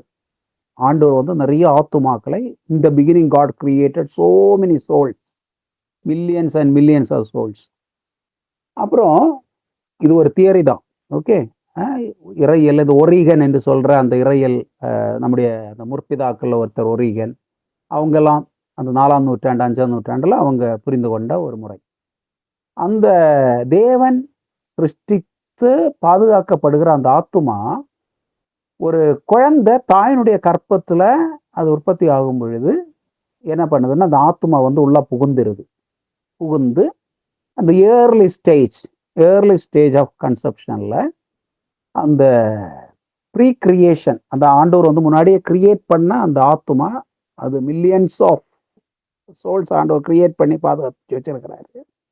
அது வந்து அப்படியே வந்து உள்ள புகுந்துருது. ஸோ ஆவி அது உயிர் பெறுது, சரீரம் உயிர் பெறுது கன்செப்ஷன்ல. அதுல வந்து இந்த ஆத்மா ப்ரீ கிரியேட்டட் சோல் வந்து உள்ள புகுந்துருது. அது ஒரு புரிதல். ரெண்டாவது, இது புரொட்டஸ்டன்ட்காரங்க ரெண்டாவது புரிதல். இவங்க என்ன புரிஞ்சுக்கிறாங்கன்னா, லூதர், கால்வின் இவங்கெல்லாம் புரிஞ்சுக்கிறது, அப்பா அம்மாவுக்கு ஆண்டவர் அந்த எபிலிட்டி கொடுத்துருக்கிறார், பேரண்ட்ஸுக்கு ஆண்டவர் ஒரு எபிலிட்டி கொடுத்துருக்கிறார். அந்த எபிலிட்டி என்னன்னா, ஒரு குழந்தை ஃபார்ம் ஆகும் பொழுது அந்த குழந்தை ஆவி ஆத்தும சரீரம் உள்ள ஒரு குழந்தையாக ப்ரொக்ரியேட் பண்ற ஒரு திறன் பேரண்ட்ஸுக்கு ஆண்டவர் கொடுத்திருக்கிறார். ஓகே, அது முன் சிருஷ்டிக்கப்பட்ட ஆத்துமாக்கள் வந்து உள்ள புகழல. ஒரு குழந்தை பேரண்ட்ஸினுடைய அந்த ஒரு அம்மாவனுடைய வயிற்றுல அந்த குழந்தை தோன்றி வளரும் பொழுது ஒரு ஆவி ஆத்தும சரீரம் உள்ள ஒரு பிள்ளையாக அது உருவாவதற்கு பேரண்ட்ஸுக்கு ஆண்டவர் அந்த திறமை கொடுத்திருக்கிறார். அப்படிதான் அந்த ஆத்துமா அந்த குழந்தைக்குள்ள வருது. That is Protestant teaching. Catholic teaching என்னன்னா, கேத்தலிக் டீச்சிங் அவங்க என்ன சொல்றாங்கன்னா, இந்த கன்செப்ஷன் நடந்து இந்த ஏர்லி ஸ்டேஜில் ஆண்டவர் ஒவ்வொரு ஆத்துமாவும் ஆண்டவர் படைக்கிறார். அந்த நேரத்தில் ஆண்டவர் சிருஷ்டிச்சு ஆண்டவர் என்ன பண்றாருன்னா, அந்த தாயினுடைய கற்பத்துல அந்த கன்செப்ஷன் நடக்கும்பொழுது அந்த ஆத்துமா புதிதாக சிருஷ்டிக்கப்பட்டு இணைக்கிறார், ஆண்டவர் கொடுக்கிறார். That is Catholics view. Okay, so இந்த மாதிரி 3 வியூ இருக்கிறது. ஒன்று, pre created souls enter into the child when the child is in a early stage. That is one view. ரெண்டாவது, the parents has the potential. That is Protestants view. அவங்க என்ன விசுவாசிக்கிறாங்கன்னா, அப்பா அம்மா அந்த ஒரு பிள்ளையை அவர்கள் பெற்றெடுக்கும் பொழுது தேவன் புதுசாக எல்லாம் ஒன்றும் சிருஷ்டிச்சு கொடுக்கல, அவங்களுக்கு அந்த பலனை கிருபை ஆண்டவர் கொடுக்கிறார். அப்படியே அந்த முழுமையான ஆவியாத்ம சரீரத்தோடு அந்த பிள்ளை உருவாகிறது. கேத்தலிக்ஸ் என்ன பண்ணா, ஒவ்வொரு குழந்தையும் அது உருவாகும் பொழுது கடவுள் என்ன பண்றாருன்னா, ஒரு சோல் கிரியேட் பண்ணி ஆண்டவர் அதை அனுப்புறாரு, அதை ஆண்டவர் கொடுக்குறாரு, அது அந்த உடலுக்குள்ளாக என்டர் ஆகுது. That is Catholics view. Okay, so நாம் வந்து அந்த ப்ரொட்டஸ்டன்ஸ் வியூவை தான் நாம் வந்து அக்செப்ட் பண்ணுறோம். பேரண்ட்ஸுக்கு ஆண்டவர் வந்து அந்த கிஃப்ட் கொடுத்துருக்கிறாரு என்பதை நாம் புரிந்து கொள்கிறோம். ஓகே, ஸோ இதுதான் வேதம் நமக்கு சொல்லுகிற மற்றும் இறையியல் இதில் நம்ம பார்க்கிறதான மனிதனை குறித்த முக்கியமான காரியங்கள். அடுத்த வகுப்பில் வந்து இந்த மனிதன், அந்த அசல் மனிதன் எப்படி இருந்தான், அதுக்கப்புறம் அவன் எப்படி பாவியாக மாறுறான், இந்த பாவம் என்பது என்ன, hamartiology, 4th doctrine hamartiology we will discuss in our next class. அடுத்த வகுப்பில் நம்ம அதை பார்க்கலாம். நேரமே உங்களுக்கு அந்த குரூப்பில் ஷேர் பண்ணியிருக்கிற அந்த புக் இருக்கு இல்லையா, அந்த எரிக்சனுடைய புக்கு, தீசனுடைய புக்கு, அந்த புக்கில் நீங்கள் அந்த ஹமார்டியாலஜி, டாக்ட்ரின் ஆஃப் சின், அதை கொஞ்சம் ரெஃபர் பண்ணிட்டு வாங்க, உங்களுக்கு யூஸ்ஃபுல்லாக இருக்கும். இப்போது உங்களுக்கு ஏதாவது கேள்வி இருந்தால் நீங்கள் கேட்கலாம், இல்லைன்னா நம்ம ப்ரேயர் பண்ணி முடிக்கும்படியாக போகிறோம். மனிதன் ஆணும் பெண்ணுமாக தேவன் படைத்தார் என்று சொல்லப்படுது. முதல்ல ஆதாமை படைத்து அதுக்கு ஆதாமிலிருந்து தானே ஏவாள் படைத்ததாக இருக்கிறது. ஆணும் பெண்ணுமாக படைத்தார்னு சொன்னா அதுக்கு எப்படி அவ்வளவுதான். இப்போ ஆதாம் தேவனுடைய சாயல்ல படைக்கிறாரு. அப்ப ஆதாமுக்குள் இருக்கிறது தேவனுடைய சாயல், ஆதாமுடைய சாயல்ல ஏவாள படைக்கிறாரு. அப்போ ஆதாம் தேவனுடைய சாயல் தானே, அப்போ ஆதாமுடைய சாயல் ஏவாளுக்கு வருதுன்னா அது தேவனுடைய சாயல் தானே ஐயா. இப்போ ஆதாம் தேவனுடைய சாயல், அந்த ஆதாமுடைய சாயல்ல தேவன் ஏவாள படைக்கிறாரு. ஆதாம் யாருடைய சாயல்? தேவனுடைய சாயல். அப்ப ஏவாளும் தேவனுடைய சாயல் தானே. அங்க வேறொரு சாயல் சாயல் சரிதான் நீங்க சொல்றது. ஆனா ஆணும் பெண்ணுமாக படைத்தார்னு இருக்குது, அது அப்படி இல்லையே. முதல்ல ஆணை படைச்சார், ஆண்ல இருந்து ஏவாளை படைச்சார். அது பின்னாடி அப்போஸ்தலனாகிய பவுலும் அதை ரெஃபர் பண்றாரு. ஆமா ஆமா ஆமா இந்த கேள்வி எனக்கு ஒருத்தர் கேட்டார், நான் அவருக்கு பதில் சொல்லுதான் உங்களுக்கு கேட்கிறேன். ஆமாய்யா. அது அந்த ஆதியாகமத்துல 1:26 வரும்போது பின்பு தேவன் தம்முடைய சாயலின்படி தம்முடைய ரூபத்தின்படி மனிதனை படைத்தார், ஆணும் பெண்ணுமாக படைத்தார் அப்படின்னு அந்த 1வது அதிகாரத்துல வருது இல்லையா? 1:26 ஆமா. ஆமா. பின்பு தேவன் தமது சாயலின் தமது ரூபத்தின்படி மனுஷனை உண்டாக்குமாக அவர்கள் சமுத்திரத்தின் மச்சங்களையும் 27 தேவன் தம்முடைய சாயலாக மனுஷனை சிருஷ்டித்தார், அவனை தேவ சாயலாகவே சிருஷ்டித்தார், ஆணும் பெண்ணுமாக அவனை சிருஷ்டித்தார். ஸோ அந்த தேவனுடைய சாயல் வரும்போது அதுல ஆணும் பெண்ணும் இன்க்ளூடுங்கிறதா அந்த 27வது வசனம். 2வது அதிகாரத்துல வரும்போது அந்த ரெண்டு நிலையில ஆண்டவர் படைக்கிறாரு. ஆனால் ஏவாளுக்குள்ளும் இருந்த சாயல் வந்து தேவனுடைய சாயல் தான். ஆனா பவுல் வந்து பிற்பாடு அதை குறிப்பிடுறாரு, நீங்க சொல்ற மாதிரி குறிப்பிடும்போது அங்க என்ன சொல்றாருன்னா, ஏவாள் ஆதாமுடைய சாயல்ல படைக்கப்பட்டாள் அப்படின்னு வரும். ஆதாம் தேவனுடைய சாயல்ல படைக்கப்படுகிறார், ஏவாள் ஆதாமுடைய சாயல்ல படைக்கப்பட்டார். ஆதாமுடைய சாயல் தேவனுடைய சாயல் தானே.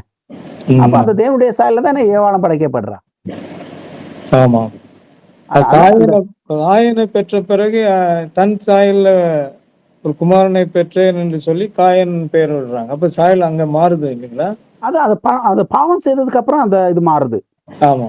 ஆதாம் ஏவாளும் பாவம் செய்த பிறகு அந்த மாற்றம் வருது. ஆனா படைப்பின் போது ஆண்டவர் படைச்ச போது ஏவாளுக்கும் ஆண்டவர் என்ன பண்றாருன்னா அந்த தேவனுடைய சாயல் ரூபம் கொடுக்குறார். அவளுக்கும் வந்து அந்த ஆத்துமா இருக்குது, ஆவி இருக்குது. அந்த தன்மையில தான் படைக்கிறார் ஆண்டவர், தேவனுடைய ரூபத்தின்படி தேவனுடைய சாயலின்படி. அதான் அந்த 1:28 அது சொல்லப்பட்டிருக்கு இல்லையா, ஆணும் பெண்ணுமாக அவர்களை சிருஷ்டித்தார். சரியா? ஓகேயா. சரி, நம்ம அப்படியே முடிச்சிடலாம். ஒரு ப்ரேயர் பண்ணி முடிச்சிடலாம். கிருபை நிறைந்த ஆண்டவரே, உமக்கு நன்றி சொல்லுகின்றோம். ஆண்டவரே, உம்முடைய படைப்புல மனிதனை உம்முடைய ரூபத்தின்படி உம்முடைய சாயலின்படி படைத்தீர் ஆண்டவரே.